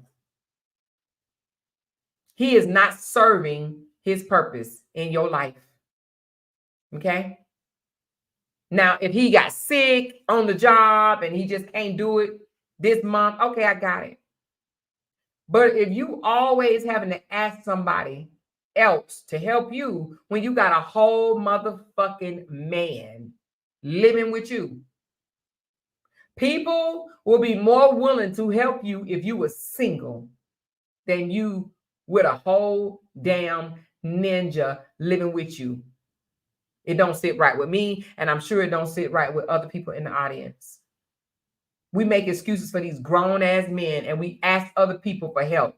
We ask our family members, we ask our friends, we ask our coworkers, we ask people for help. When we got a whole man there, why aren't you asking him for help? Why isn't he asking somebody for help? Why don't he got 2, 3, 4 jobs, how many jobs he needs? But we want to say, my man, your broke-ass man. He ain't no man. I don't get it, y'all. We will be here to show him off on social media, but we over here dead ass broke. I don't understand that for the life of me. How can you lay down and let a man make love to you and he can't even provide? He can't even help you with rent? You about to be homeless, but you screwing? What? You can sell some ass and get your rent paid. Why are you having sex with a dude that can't even keep your lights on? I don't get that at all. So if you're in that situation, or you know somebody in that situation, honey, you need to tell them they got dead weight is what it's called. He is dead weight. You over here begging for both of y'all. This nigga need to go. He serves you no purpose. What is he there for? Get rid of him. Don't be afraid to be alone. People will help you more if you single than with a whole man right there eating up all the groceries, eating up all the snacks. The hell? I can't understand it and I can't get with it. And it's hard for me to help someone in that situation. You got a man? Well, what is he doing? Well, he in between jobs. Well, he need to be in between relationships or something. What's up, Miss Brooklyn girl? To the Panda girl, what's going on with you? Hi, can you hear me? I can hear you, honey. Okay. Wow, this is the first time I'm trying to get this together. It's the first time I've ever been live or talked on anything before. But this story touched my heart because this is something that I'm going through right now. So Oh, I is it? completely understand when you said, don't let anyone make you feel guilty and that these children will throw it in your face. They will. I have a, I have a daughter, Mhm. and I'm from Brooklyn, and lived in the project, lived poor my whole life.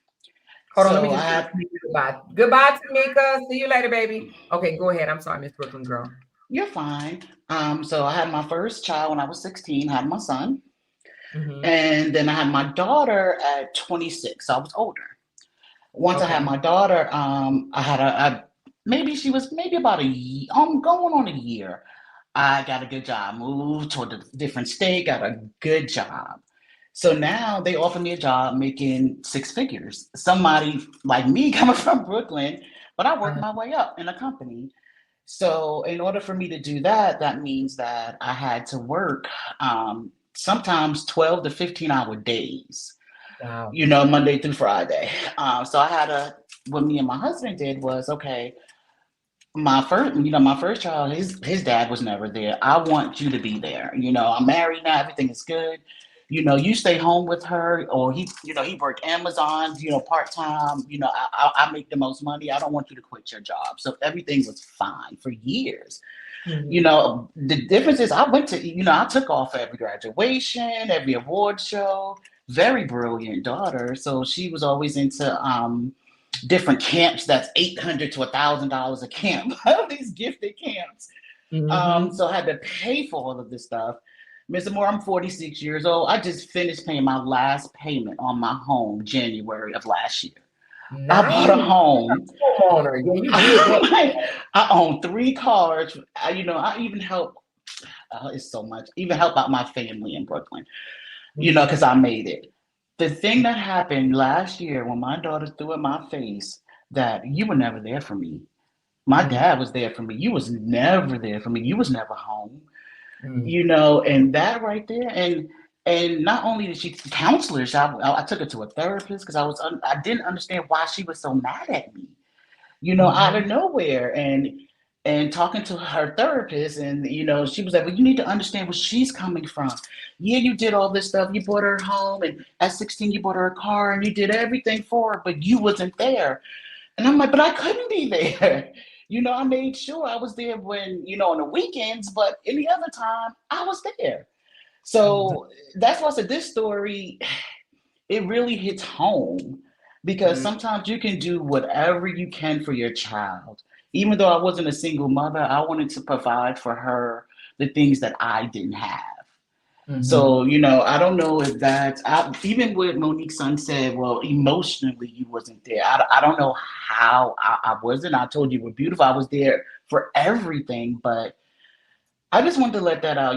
When your child comes to you and say that it can kill you. And finally, probably about 2 months ago, my older sister was like, Sherry, don't you dare let that girl make you feel, Exactly. guilty about anything. Ever. Mhm. Ever Let me make you tell feel you something. guilty. So when they first do it, right? When she first told you that, you entertained her. You understand what I'm saying? And that's what we do because we're moms. We want to hear it. We want to hear, well, wait a minute, what?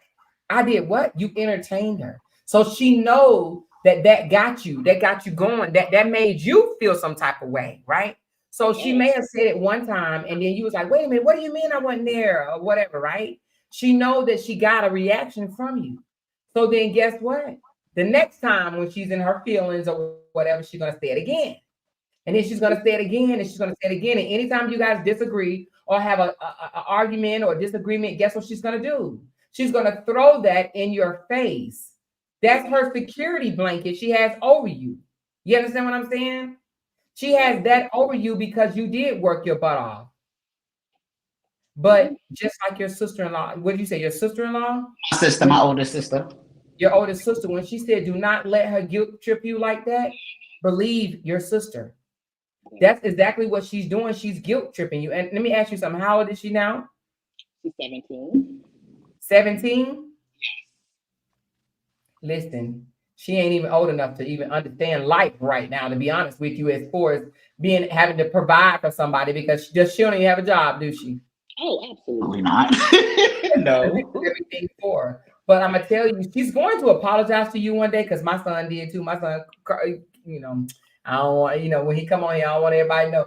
But she's gonna come to you, but it may take a while. But I'm gonna tell you something. If you allow her to guilt you, every time it works, it's gonna get worse and worse and worse.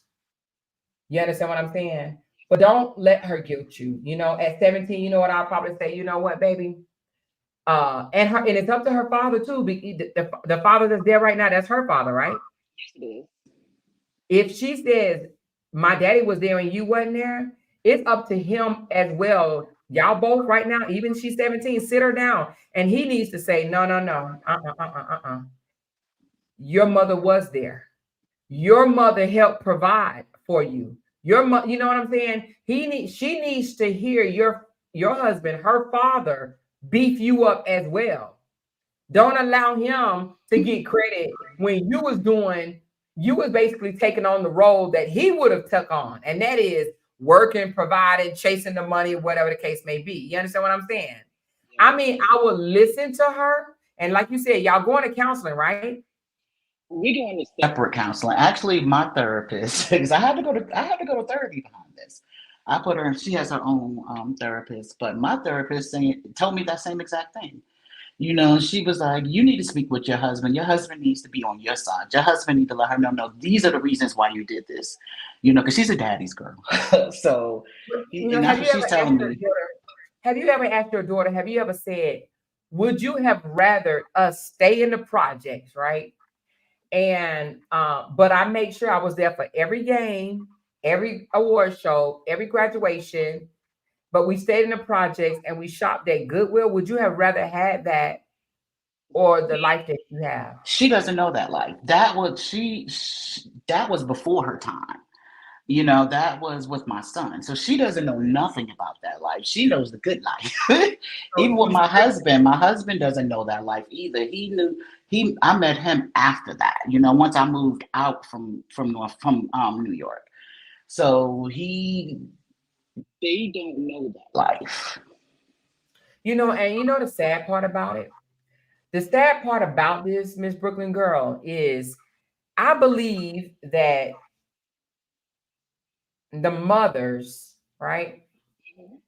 I believe that our job is in the home, right?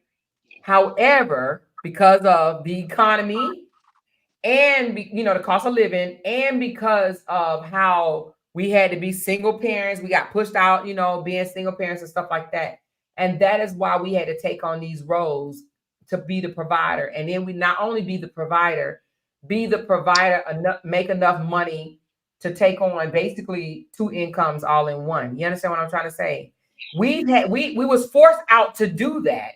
But I do believe the mom role is in the house. And I don't know why it is that they allow daddy to be away from the home and not show up. But they don't feel the same way when daddy don't show up. But when mama don't show up, they take it so personal. You know, she said, no matter what, your children will always find fault in their raising. I believe that. I believe that. And because your kids know you love them so much, they know how to hit us. They know how to play out, like I said, play on our heartstrings. They know that. And somebody said, I agree to disagree. Money don't replace quality time, just my opinion. So let me ask you this. Can't sleep with vibe with Chris. Let me ask you something. When you're the go-getter in the house, when you're the provider, Tell me, how do you spend quality time? Because I'm sure she probably did spend quality time, but not enough for that kid. Because I'm sure you guys had picnics and y'all did things, right? Everything I was not able to do as a kid. We've been to Disney World 3 times. What I would do once a month, we would go somewhere. I would go to a different state, just anywhere. Just doing something with her. Like I said, she's very advanced, so she was into a lot of different camps and schools that she would have to go to Baltimore. I mean, she spent a summer in Harvard in the 8th grade. So it was. I did. She went away for things, and I did things with her. I guess it was, and like I said, I was off on the weekend, but there were times where my job would take me away, where I would have to go to Jamaica, or I would have to, and stay for a month. Um, Mhm. there was a lot of times that I would have to go away for a little while. But I felt I was doing okay. You have your dad here. I'm calling you. I'm providing you with everything you need. When I'm back, we're spending time together. Let's go shop. She likes to thrift, and doing, any concerts, we'll do that together. But according to her You ever, therapist, you ever ask her now, what does she want from you? I don't. She really, first, she's a quiet person. Only thing she talks about is the past. Well, you wasn't there for me. You're not the you. My dad understands me better, and She's playing with you. She's playing with you, some and of she it. I guess some of it because we're different. We're different. We're different people. She's. Her dad is exactly alike. They're into the anime well, and different things, but I'm different. I'm a go getter. I work. I'm a hard worker. I'm very strong minded, and they're really quiet. And you know I how don't you can know. get her. Let me tell you how you can get her. So, her dad is her dad, right? That's her biological dad, right? Yes, it is. So this is what I would do. I would say, you don't have to tell me her name. Let's just say is Lisa, okay? Be like, you know what, Lisa, I'm glad your dad was there for you. Even though we're both your parent, we both share the responsibility, but I'm glad he was there for you. You understand what I'm saying? Like throw it back and be like, I'm so glad he was there for you because at least one of your parents was there. But also say, and I understand that y'all have a very great relationship. And guess what? Say, and I love it. I love that y'all relationship is the bomb. I Say love that. that. Mm-hmm.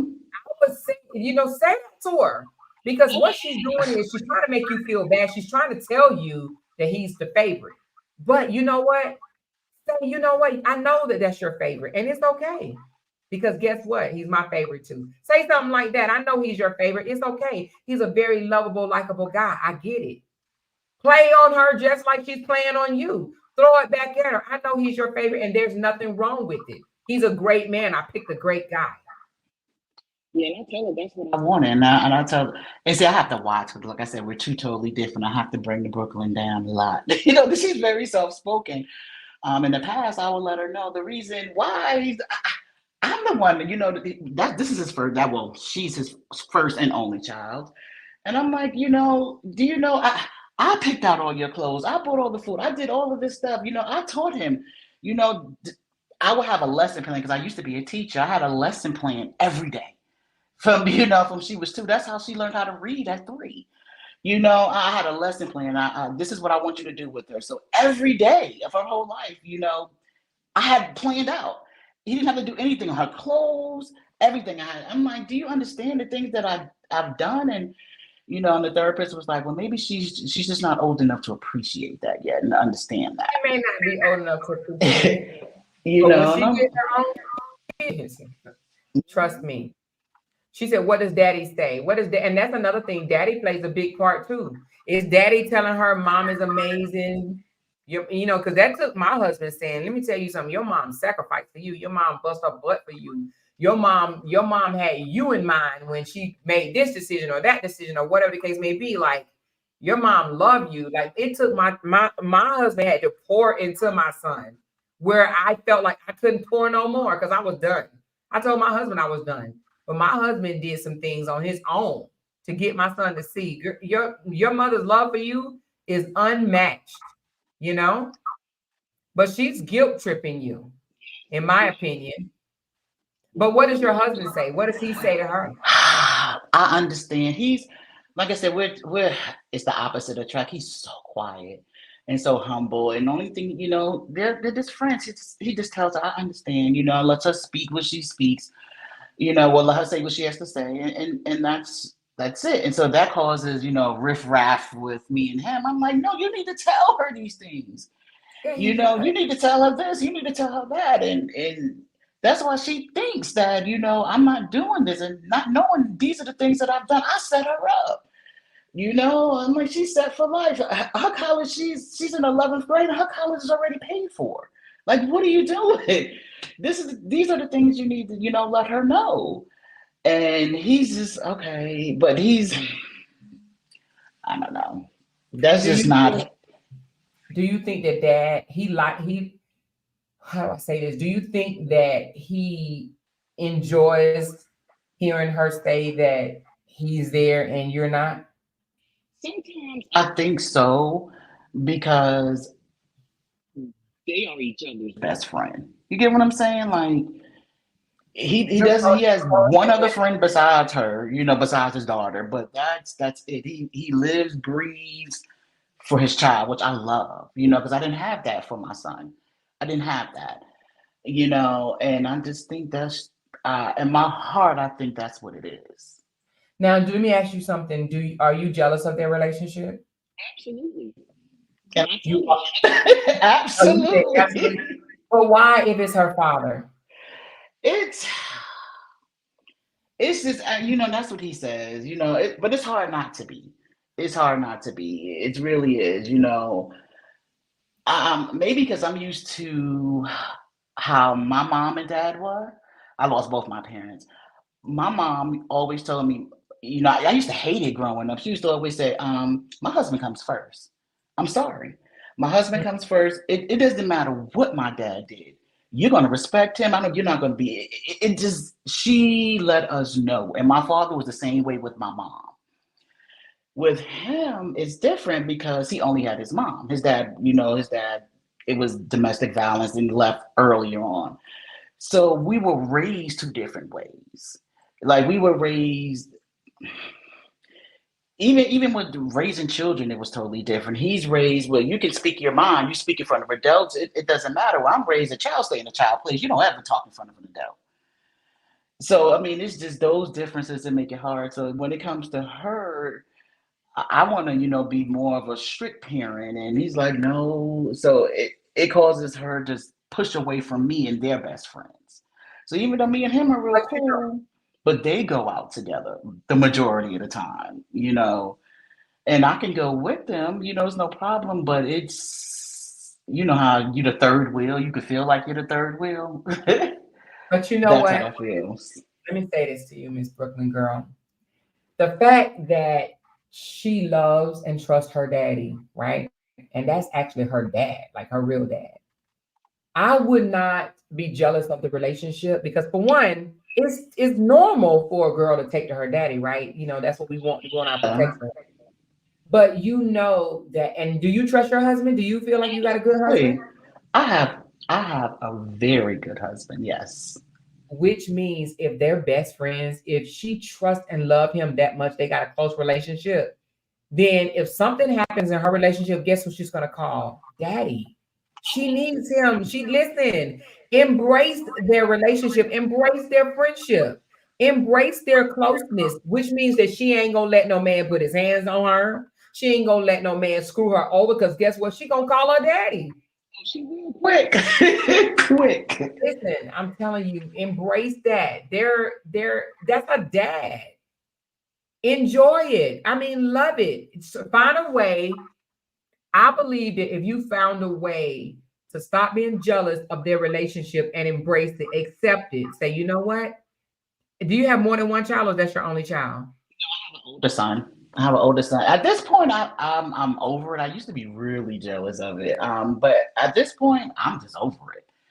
I'm like, okay. Well, I don't necessarily would say I would be over it. I would still, find things for us to do. And that's it. That's at 17, I'll be like, hey, babe, You know, I mean, hey, daughter, let's have a mom and daughter day. Just pick a day that y'all go to lunch or dinner or whatever, right? And then maybe get your nails done or something like that. But if her and her daddy, like my daughter, she's a movie person and my husband is a movie person. I'm not a movie person, honey. They can go binge watch 3-4 movies together. Okay, do that. I love the fact that they're like that. You understand what I'm saying? I don't get jealous at all. I look at it as that's their time.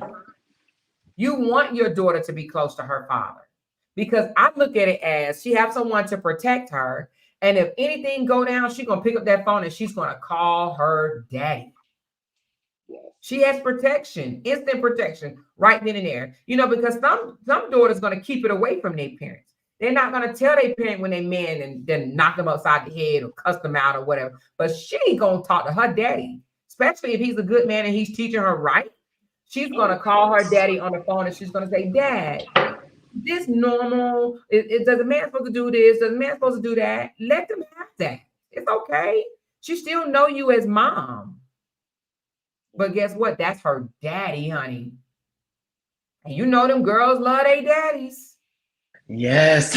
I see. Hey, as long as she ain't, my thing is this, she don't disrespect you or anything, does she? I didn't hear that.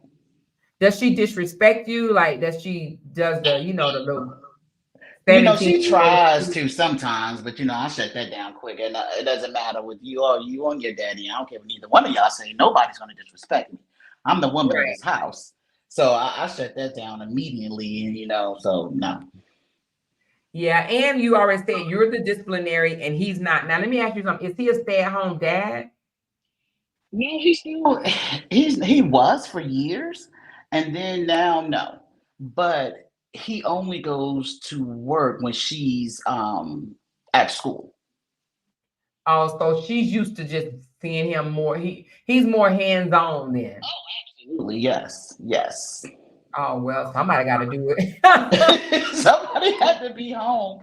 And you know, since I didn't have that with my son, that's what I prayed for. And you know, and I used to say, well, Dad, watch what you prayed for, because this is exactly what I prayed for. I wanted, you know, the closeness with the child, and so I couldn't be mad at it. You know, it was hard not to be, but this is exactly what I prayed for. So, but you know what? I believe that she will learn to appreciate things about you that she don't appreciate about him. But she's gonna appreciate things and love about him that she don't appreciate and love about you. Do you understand what I'm saying?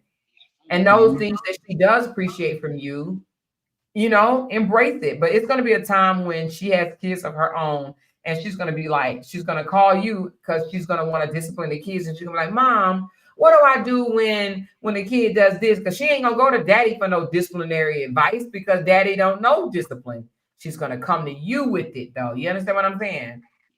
Like my stepdaughter, for instance, I call her my bonus daughter. She come to me about all relationship advice. She don't go to her mom, but if she want to know something about pray and ask God to you know, have his way and stuff like that, she's gonna go to her mom.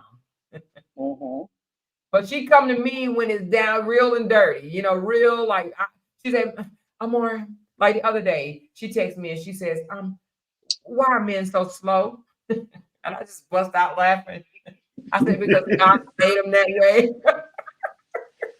I said, that's God's fault. He made him that way. I said, and it ain't just your man, it's all of them. You know? And she was like, oh my God. So, and then I told her and I said, well, and because you're intelligent, you're smart, and she said, so it's not that he's slow, it's just that I'm smart. I was like, well, you are smart, but he's slow too. He's a man, you know? Yeah. But we stayed and we laughed together, you know? But I will say this, we didn't always have the best relationship either. Now, she is my bonus daughter, but I met her when she was 9. And from 9 till maybe 17, we didn't get along at all. We did not get along at all. I'm talking about the rolling of the eyes, the smacking of the lips. We did not get along at all. Now she's 25 and we're good, you know? But she had to grow up a little bit. Now, sometimes it take boys to grow up a little longer. But the females will get it a little quicker. Not saying that all of them gonna come out the back appreciating you and everything that you've done, but she will eventually. And that's funny She will. because my son, I don't, my oldest son, he knows. And I feel like that's where the issue comes from. He was we grew up together. I had him at 16. So I guess that's what was hard for me. I didn't have to deal with any of this. He appreciates everything. He knows the reason why I did everything. And so he's the person that I talk to now. He's like, please, ma, she'd be fine. He'll tell her, look at all the things you have. I didn't get any of this. And you got, all these trips in. So he understands, but it's. Well, that's because she doesn't know that life. No, she's a privileged child. You know what I'm saying? Very privileged. Very privileged. But does she know she privileged? Because like my daughter would tell you, she knows she grew up privileged. I don't think, now that she's getting a little older, she's starting to see a little things. So for Thanksgiving, we used to take the kids to go to the the nursing home. I'm sorry, I said homes. The nursing home to feed the elderly people. Okay. You've done that with her? I went to the women's shelter. Yes, I went to the women's shelter. And she does a lot of volunteering, but it's not at shelters. She does a lot of volunteering at the ASPCA, the Save a Cat. She's in the animals. And my oldest son, he makes me like, Mom, you need to take her to the hood. That's the problem. She don't know nothing about that.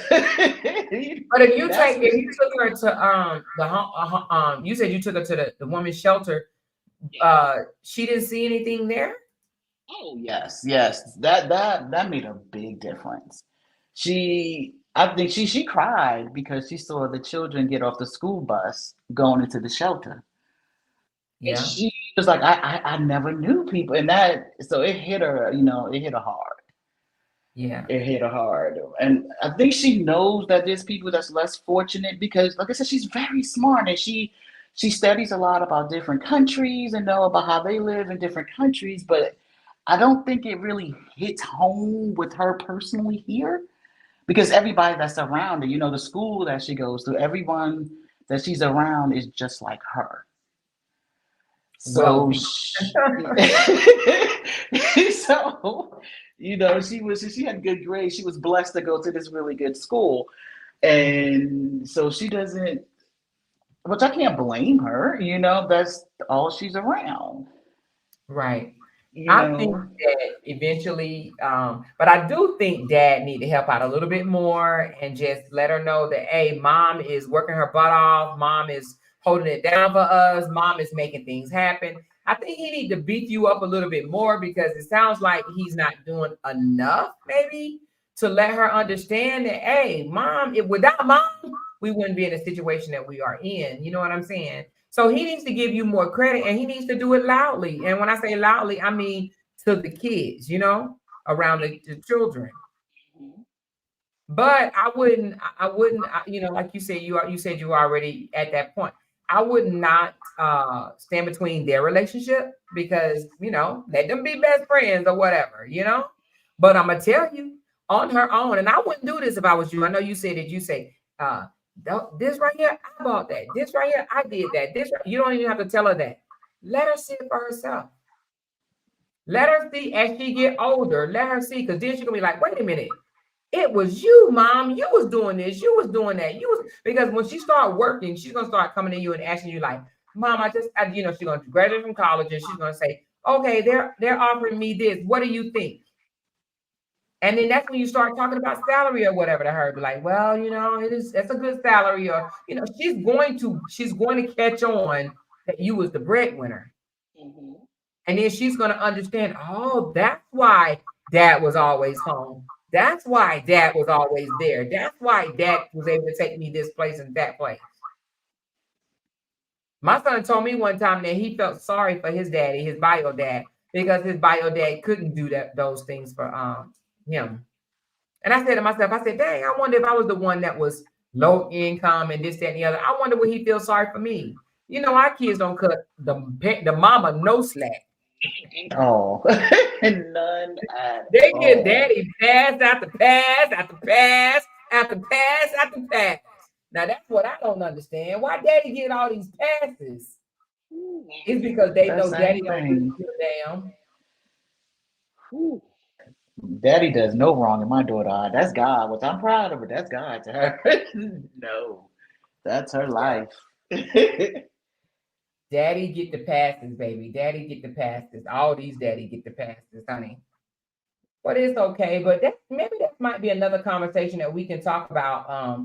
If people dealing with, uh, almost adult or adult kids, pushing them against the wall, trying to make them feel like, that they ain't do enough, and maybe I'll even have a counselor come in and talk to us because I know I was one of them parents, but I'm telling you the way I handle it, it wasn't no overnight thing. Trust me, I used to, oh my God, I used to be stressed out. My husband said, he says, I hate seeing you so stressed out. I hate seeing him do this to you. And he was, and my husband did what Sydney did.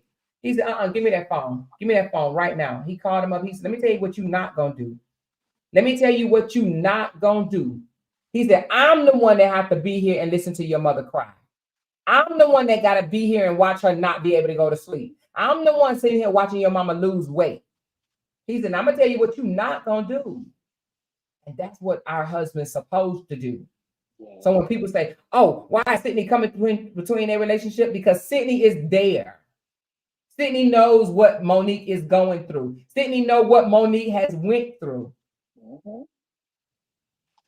So that's why when they With say, Sydney said that, because that's how my dad was. It's exactly yeah, how my dad was. So like I totally agree. You take up for your wife.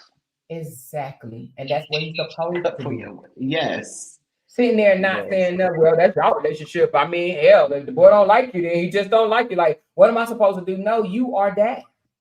You are my husband. Now, I don't agree with him saying he only got 3 kids, but I do agree with him trying to be there for, his wife.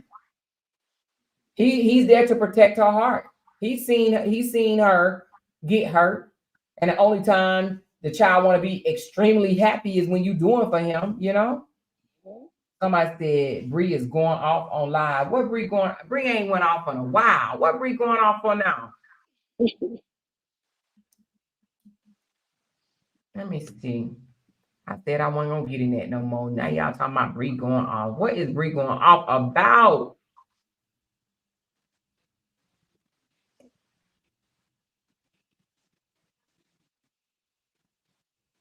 Hold on.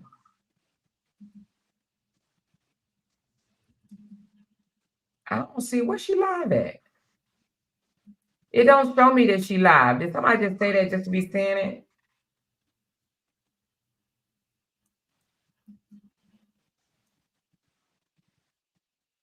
I don't see it, y'all. I think somebody just did it just to distract me. And I want to thank you so much You are so welcome. And for yeah, maybe giving me time. And I would love if you have a therapist or we have this discussion again. I would love that. I think it needs to be talked about. yeah, let me see what I can do to bring one in. Let me see how much something like that will cost. And what I'll do is just bring one in or on and talk about that because kids will guilt trip you. So let me work on that. And that may be one of my statements one day. But I definitely needed to talk on this one because she is live. She live on Brianna Battle and she says, mood, I don't give a fuck. What is Bree talking about? Okay. Well, y'all have a good night. Let me step down to go help my grandson. Okay. All right. Well, thank you. Thank you so much. Okay. Thank you. Bye-bye. All right. Bye-bye.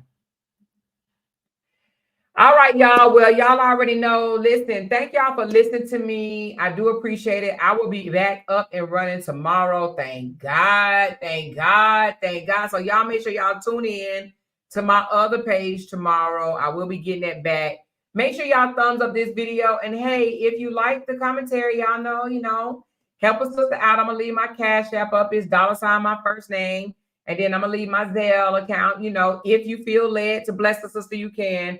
If not, it's okay. But I will be back up tomorrow and I'm going to do the raffle probably in about, I don't know, maybe let me get a break first. About 30 minutes, okay? So 7:30. Well, 7:30 my time, which is 7:30, 8:39, 10:30 Eastern Standard Time. 10:30 Eastern Standard Time. We'll come back and do the raffle, okay? All right. Well, I love y'all. Talk to y'all later. Make sure y'all thumbs up on the way out. Bye.